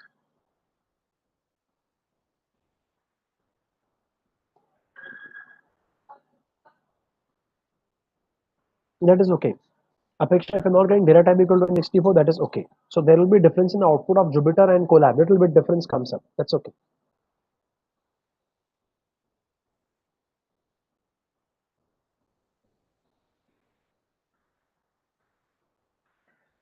Right. So now majority people have are doing along with me and are also getting the output.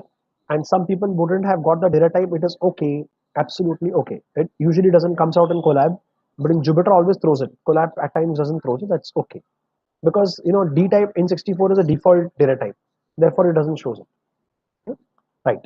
Now, okay. Now somebody is asking, Vaishali is asking, what is 15, 39? Okay, Vaishali, keep looking at my screen very carefully. See this. Customer ID is a column 0, gender is a column 1, age is column 2, annual income is column 3, spending score is column 4. So what we did was we picked up all the rows, but only the column 3 and the column 4. So for the first row, the column 3 is 15 and the column 4 is 39. For the next row, 15, 81. This is what got printed also in the output. So for the first person, salary per annum $15K, spending score 39, 15 and 81.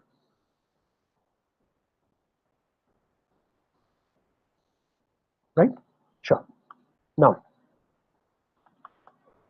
friends, you would be noticing in my collab notebooks that I have integrated the best of the authors, the videos of the best of the authors, because these people have either published on the MIT license, or they have published on the Creative Commons licenses, or they have published through the books. So if you buy the books, the official books of Billy Publication specifically, you're allowed to use the educational videos for educational purposes. So those videos have been integrated in my collab notebook as well.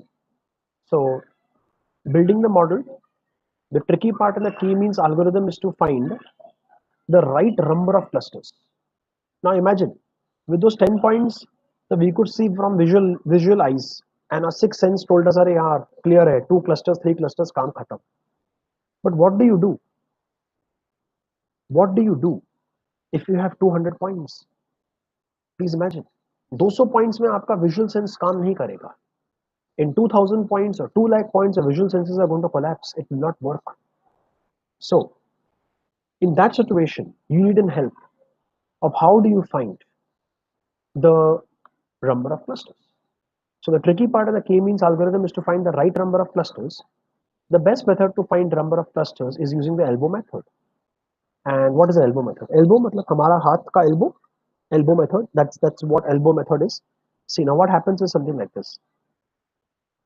Let me not worry about the elbow method right now with all of you. First, tell me the cell which is seeing on my screen here, in which I have written from sklearn.cluster import k-means, and then I'm defining a list called WCSS, which has a full form, I'll come into it, is equal to empty list. And then I'm having a for loop which is ranging from 1 to 11. I made an object of k-means, and k-means dot fit over the customer's data, which is having 2 columns, their salary and their spending score. And then I'm trying to find something called a predefined attribute called inertia, and I'm concatenating or appending it to this variable called WCSS. I will talk about it. Please give me a little time. And then I'm printing WCSS. Tell me this, that is this part of the code, what part of the code is missing if it is missing? Okay, a picture is telling me 15 to 18 is missing. That means the for loop is missing. Achha. So this is a for loop here. And friends, this comes your way. The for loop is come your way. Please be very careful when I put any code over the chat. Remember, its indentation is lost, huh? So be very careful. Indentation is lost on the chat. So when you're copying, look at the code carefully on the board and provide proper indentation. Just run the cell. First, you get the output peacefully.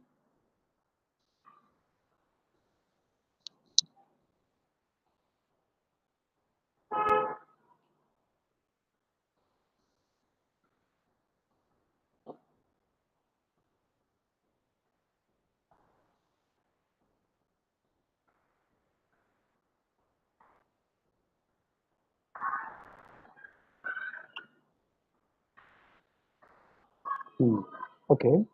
Customers is not defined and is giving an error. But customers were defined in the previous cell, no? So run the previous cell. Customers equal data set. जिसका output आपको आया है already. So Vaishali, run the previous cell of customers first and then run this cell. Okay, X is defined instead of customer. Okay. So just take care of that, huh? So somebody just helped us out over here that instead of customers, X is defined. So accordingly, you can change it to capital X.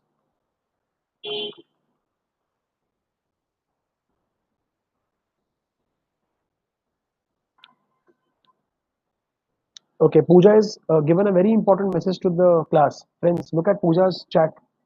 X is defined instead of customer. So please see that carefully. Nobody will get confused then.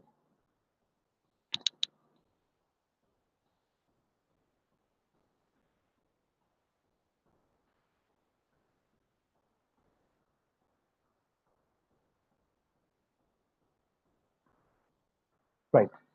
Majority are saying yes, got it and done. Now let me explain to you what we have done.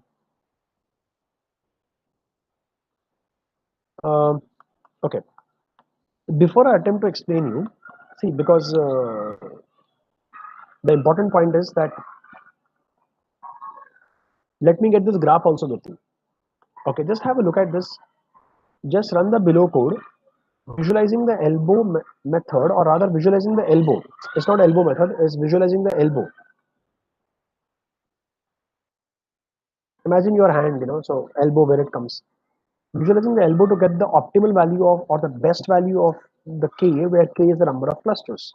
So is this code of 4 lines where we are plotting a range of values, giving some title, X label and Y label. I got an answer from Jayashree that the code is not there. Great.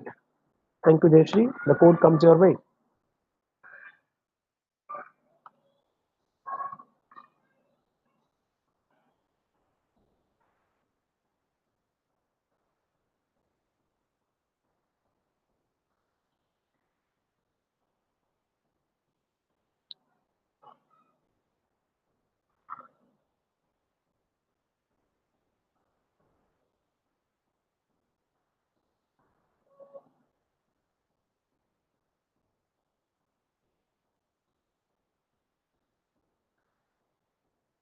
Okay, Vandana and Jayashree are saying that they have done with the output, but waiting for others to confirm. Yes, Bhuma Devi says yes. Pooja done. Dr. Kranti done. Varsha done. Indrajit done. Now many people are done. Very nice. Sir, code. Yes. Code. I punched the code on the chat. You want me to do it once again? आप chat देखिएगा तो code मिलेगा आपको chat में.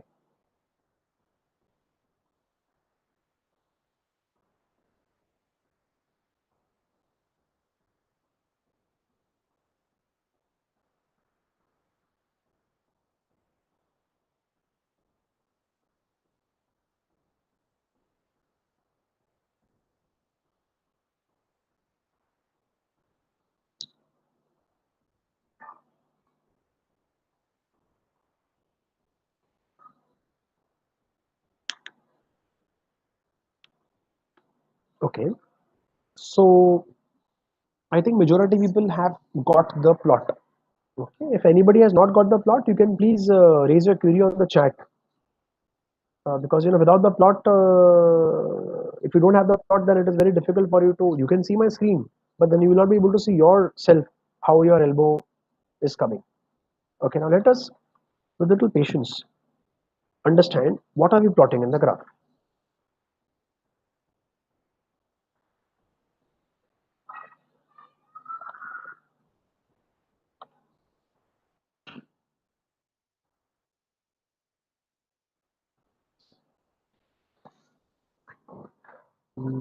Just give me a second.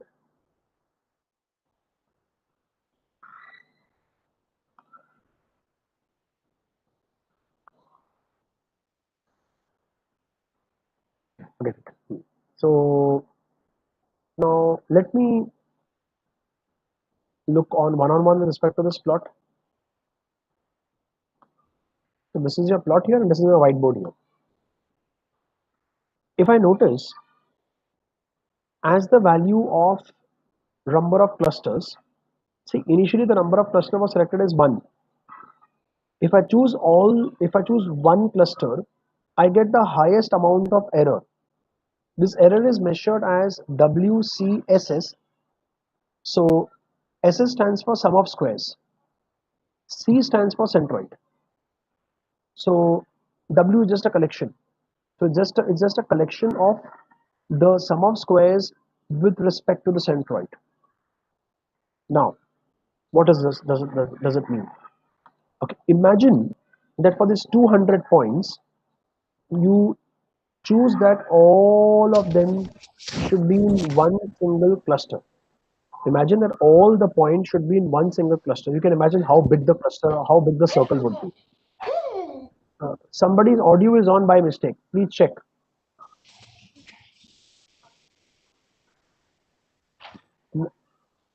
Uh,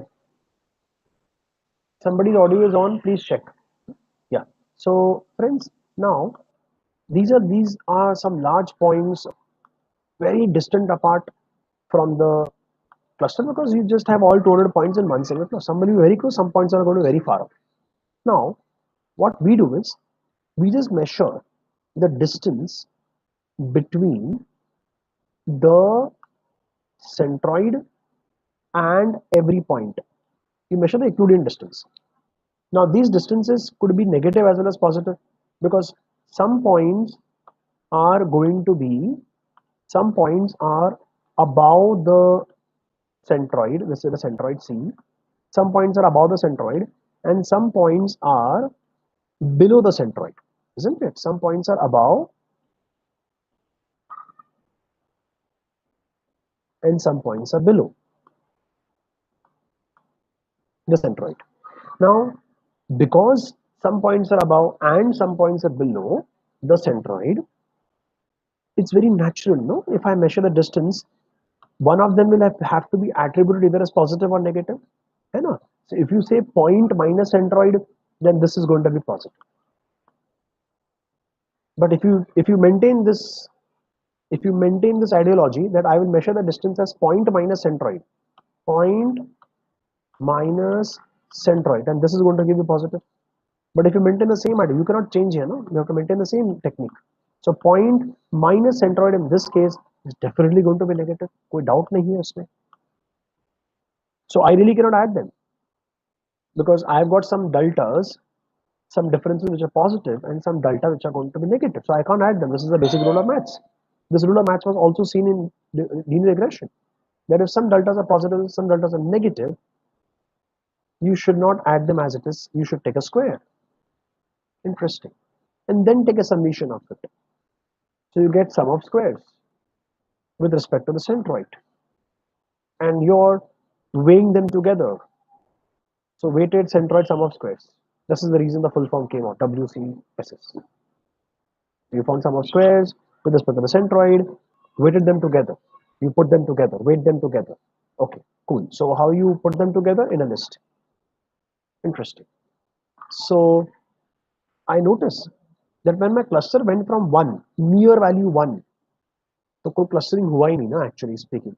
If my cluster value is 1, I'm sorry to say there was no clustering done in that case, because you have dumped all the customers in one single category. A customer who is earning less and customer who's earning more, customer who's spending less, customer who's spending more, all dumped in one particular category. So what kind of categorization has been done? This was the way our forefathers were working. We can't work that way. So much of competition. So we have to ensure that we form more clusters. Okay, so we form, let's say, two clusters of related to people. Now, when you form two clusters, I noticed, even you're noticing, with two clusters, our error is fallen. So our previously a sum of squares. More the sum of squares means more the error, no? More the distance between the center point and the points is around 2,75,000. But moment it became to 1,75,000 or 1 lakh drop. My goodness. Yes. Moment to increase the clusters to 4. Forget 3. So 3 is also here. Okay. Moment to increase the clusters to 3, you came to 1,25,000. So previously the drop was of 1 lakh. Now the drop is approximately 75,000. Drop is huge, but the amount of drop is reduced. Next, when the number of clusters became 4, you still have a drop from approximately 1 lakh to 60,000. Drop is of 40,000. Again, it's huge, but still, it is huge, no doubt about it. But still, the amount of absolute sense में जो drop अभी हुआ है वो कम है. In absolute sense, the drop now is lesser than what it was previously. Move further. 5. 5, the drop is 50,000 approximately, maybe a little less than 50,000. Again, the drop is of 40,000 units. But I notice, this is my elbow of my hand. I'm noticing that after if I increase my number of clusters beyond 5, so when I make it 6, the drop is hardly anything, is hardly of 5,000 units. I make the number of clusters to 8, drop is hardly of 3 or 4,000 units. So the WCSS is hardly reducing after the K equal to 5. Therefore, this becomes the elbow of your hand, and this becomes the best number of clusters you should use. Look, the values of WCSS, how they were dropping. See, at number of clusters equal to 1, your sum of squares with respect to the centroid was 2,69,981. With number of clusters 2, 1,81. Then 3, 1 lakh. 4, 73,000. With the number of clusters 5 is 44. Now see carefully from this. The drop is hardly of 10,000. See 44, 37, drop is of 7, 8,000. 37, 30, drop is of 7,000. 30 and 25, drop is of 5,000. Drop is of 4,000, 25 and 21. So the drop values were reducing. This means that if I increase the number of clusters to more, you are doing unnecessary segmentation. And we all need to use little real life logic also here. Does it really make sense to you that you classify customers in too many categories? Then don't you think there's going to be a lot of confusion? Kisko kya bechna hai? Right? So it also makes sense that we don't make too many categories that we ourselves get confused. कि अब क्या करना है? So human intelligence is also important in machine learning. Remember, machine learning is to help us, not to replace us. So with this note, I found that the number of clusters at 5 elbow is the best. Now, how many of you have got CS5 or KS5 with elbow? Say K equal to 5 as elbow. How many of you have got?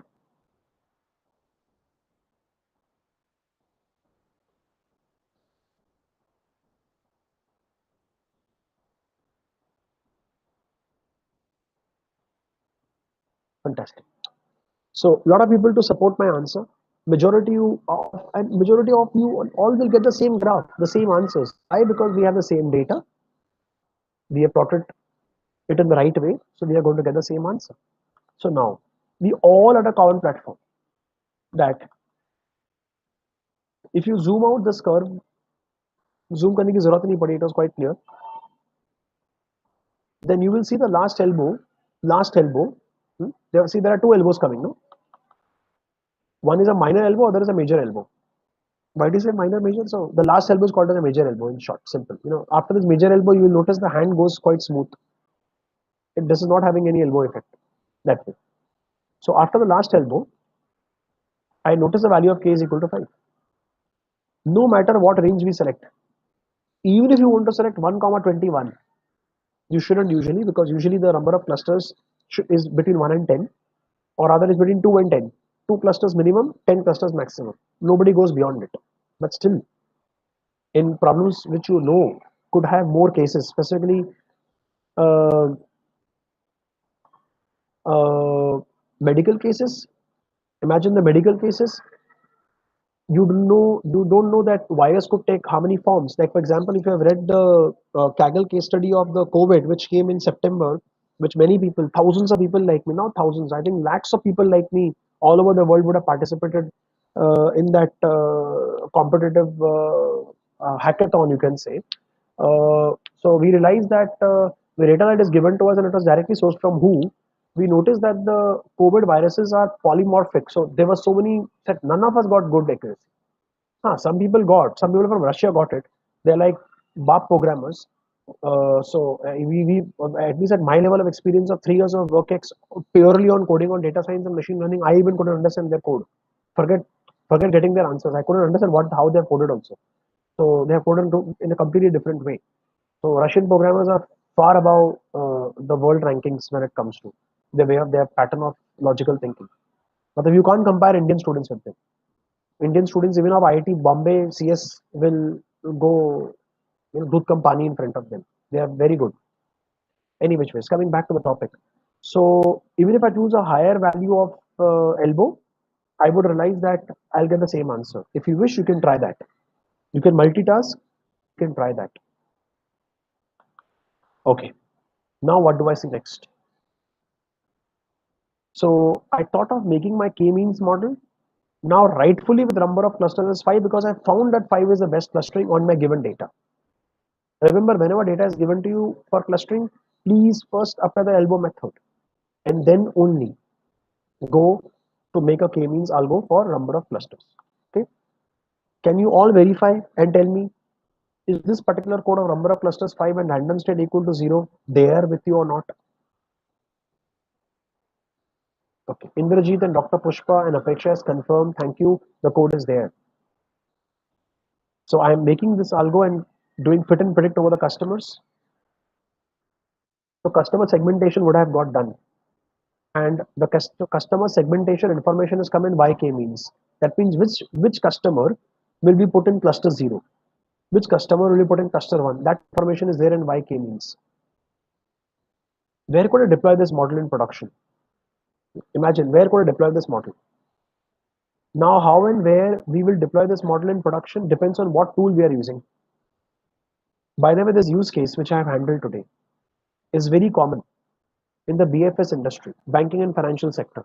You ask any bank manager or you ask any IT person in the bank working in the backend team. Okay, my neighbor where I stay in Chembur, my neighbor in my society is a senior bank person in IndusInd Bank. Works at the head office at Lamington Road. So, and he's in the core IT team. So he keeps working. We just keep casually discussing at times.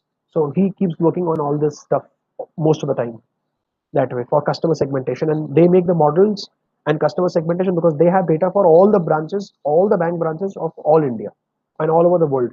So they do that stuff and then they send targeted crowd marketing messages to their branches, which their bank managers and their bank officers have to execute. किस customer को mutual fund बेचने का है, किस customer को insurance बेचो, किस customer को credit card बेचो, ये bank decide नहीं करता, ये branch decide नहीं करता anymore.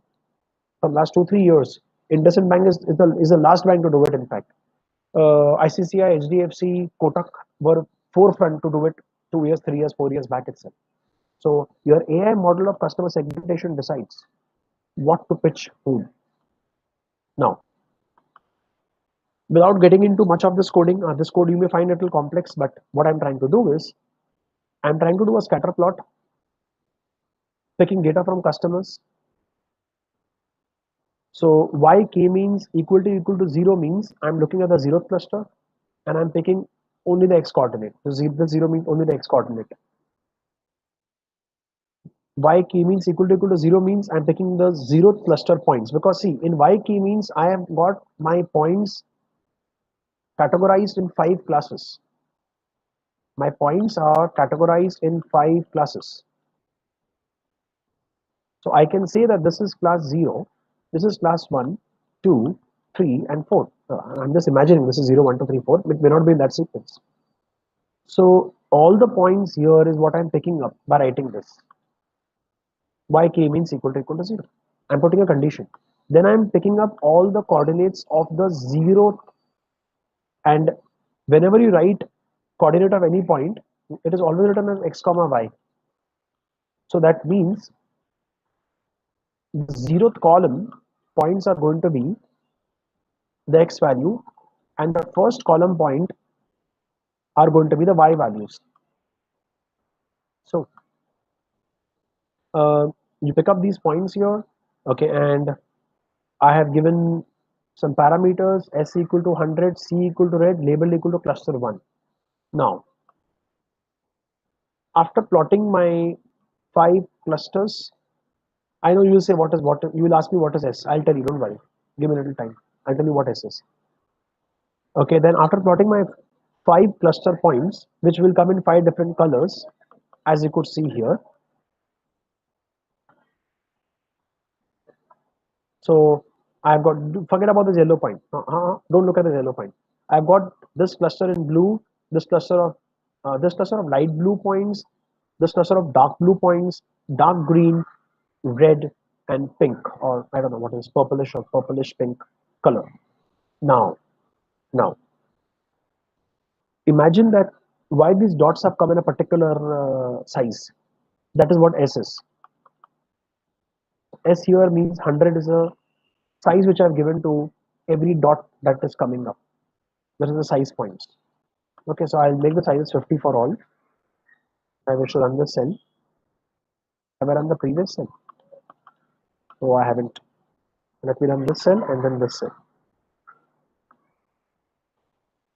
So notice 50 is this kind of points, and what is this? Why these yellow dots are coming so big? Because I have given the size of the yellow as 300. Notice. K means cluster centers. I have taken from the cluster centers all the rows, 0th column, which is X value. Cluster centers, all the rows, first column, which is the Y value. S equal to 300 means size of the center point should be 300 pixels. It is going to be quite big. Color should be yellow, and I want to give a label as centroid to it. Title X label, Y label is self-explanatory. Legend means what color indicates what cluster will come to you in some corner. Wherever it finds space, it will fit there. Please don't worry. It will fit here, here, here. It will fit somewhere. So it will fit on its own. So what I can notice here is very clearly which dot is indicating which cluster. Okay. So now, what are you learning from this? Before I come into this, do you have the code to plot this?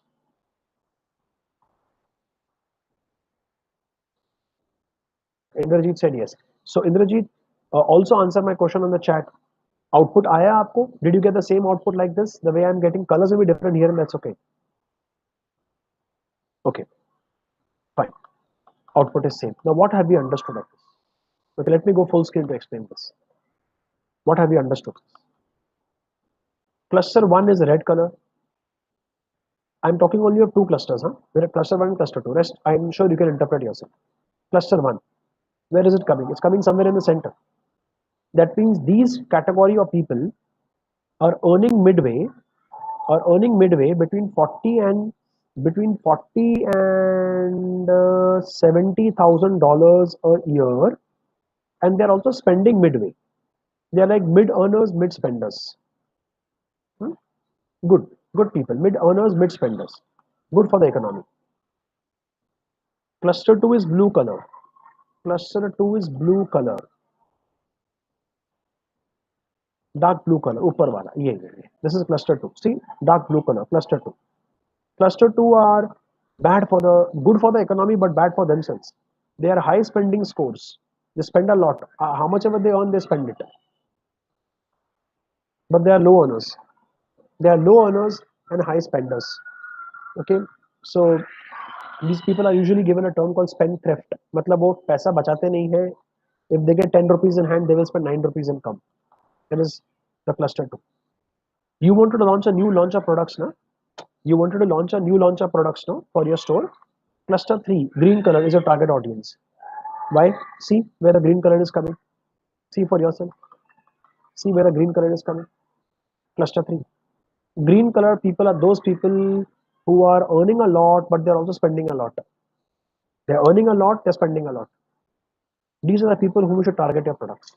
So tomorrow, if you have an FMCG product coming in a supermarket, food product coming in a supermarket, you know a similar food product cost you, let's say 100 rupees. This is organic. You said this is organic jaggery. Please buy organic jaggery only from me. 1 kg is costing 300 rupees. He knows a non-organic comes 100 rupees, but he will still buy organic from you. From such a long amount of time in life, he is having non-organic, nothing happened to him. Now everything will happen. Isn't it? But you can sell him. He will buy because he's in this category of products. Okay.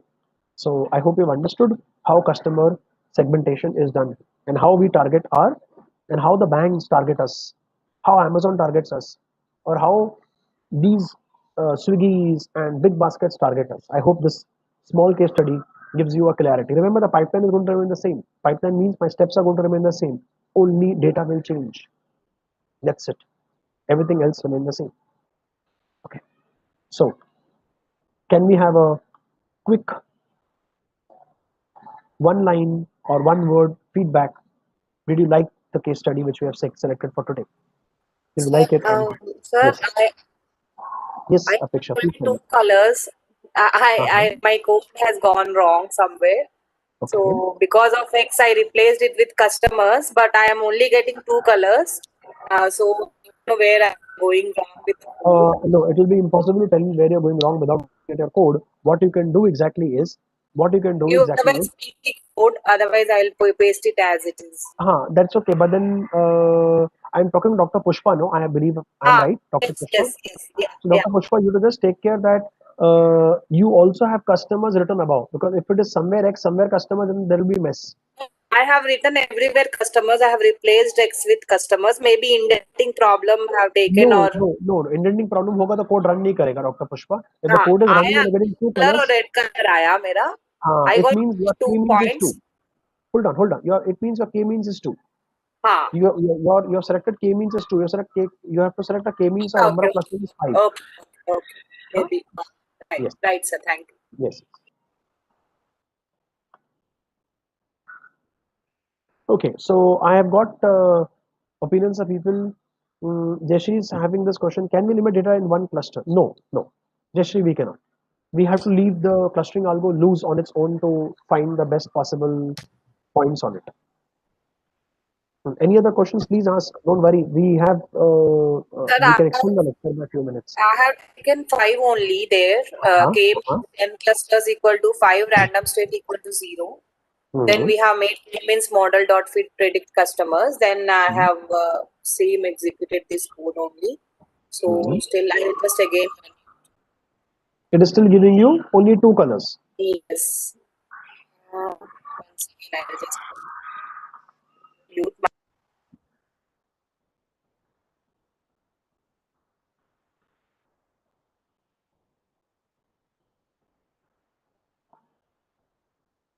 Okay, I think Dr. Pushpa has gone offline.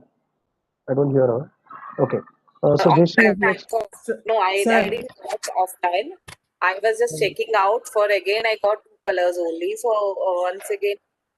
Yeah, Dr. Pushpa, I think you will have to in this situation introspect the notebook once again and possibly watch my recording once. Maybe that flip part which we have done. Only then that will help. Maybe somewhere it is not reading the data, so I am getting the only 2 colors. Okay, I got it. Correct. Okay, I'll just check out. Right. Thank you, sir. Yes. I believe Bhuma Devi was talking something. Yes, Bhuma Devi. Yes, please. Over to you. Sir, what about the categorical variables? How to handle in the the same way dummies get dummies? Yes. In unsupervised. Yeah, there are the approach is the same only. You have to do get dummies and code it, but then there are other ways of doing it also, like using label encoding. There are many ways of handling it. Thank you, sir. Yeah.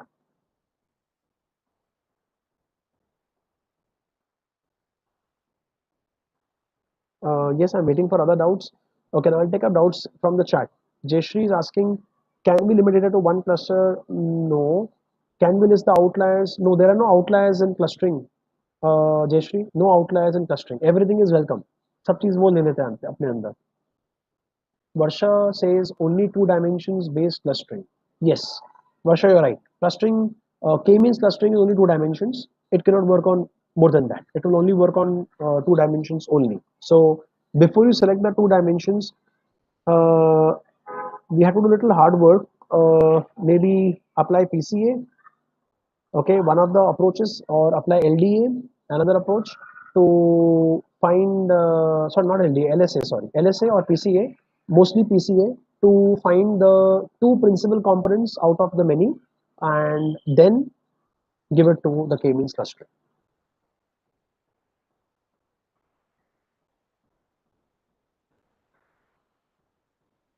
Any other doubts, please? You're welcome to ask me.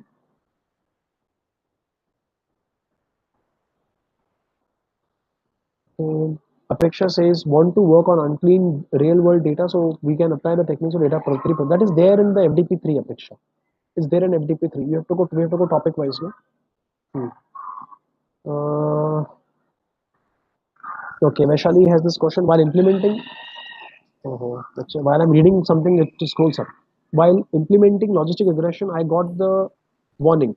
Okay, warning. What warning? Convergence warning. Failed to converge status equal to 1. Stop total number of iterations. Reach limit. Okay.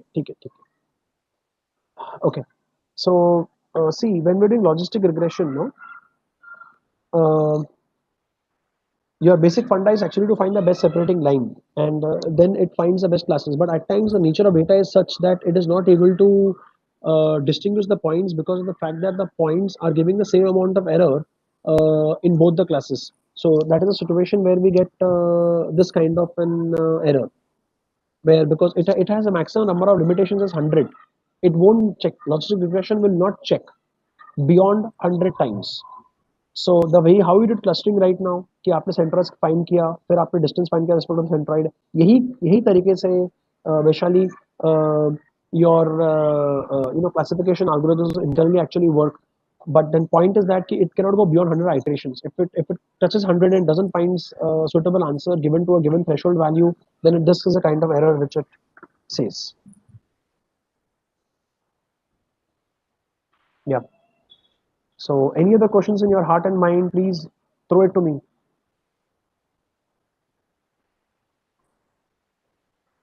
Okay, I saw one question in between which I missed out because the moment I read that question, the chat throws up. Okay, somebody asked about autoencoders. Yes, you can use k-means clustering with autoencoders. In fact, k-means clustering with autoencoders. Autoencoders is just basically a mechanism to work with larger data and encode it automatically. That is the objective there, basically. And usually with large data sets like credit card classification or credit card clustering, where we don't know which customer is going to default, who's not going to default. वो तो हमको पहले से नहीं मालूम ना. So on banking and financial data, usually this combination is like it's a killing combination using autoencoders with k-means clustering. It's a killing combination. Yep.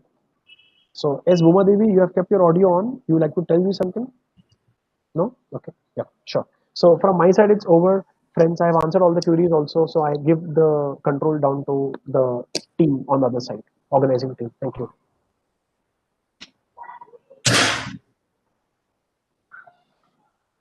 Thank you, Rocky sir. Thank you very much. Awesome. Your explanation is one word. Awesome. Hello, Rocky sir. Can you hear? Hello.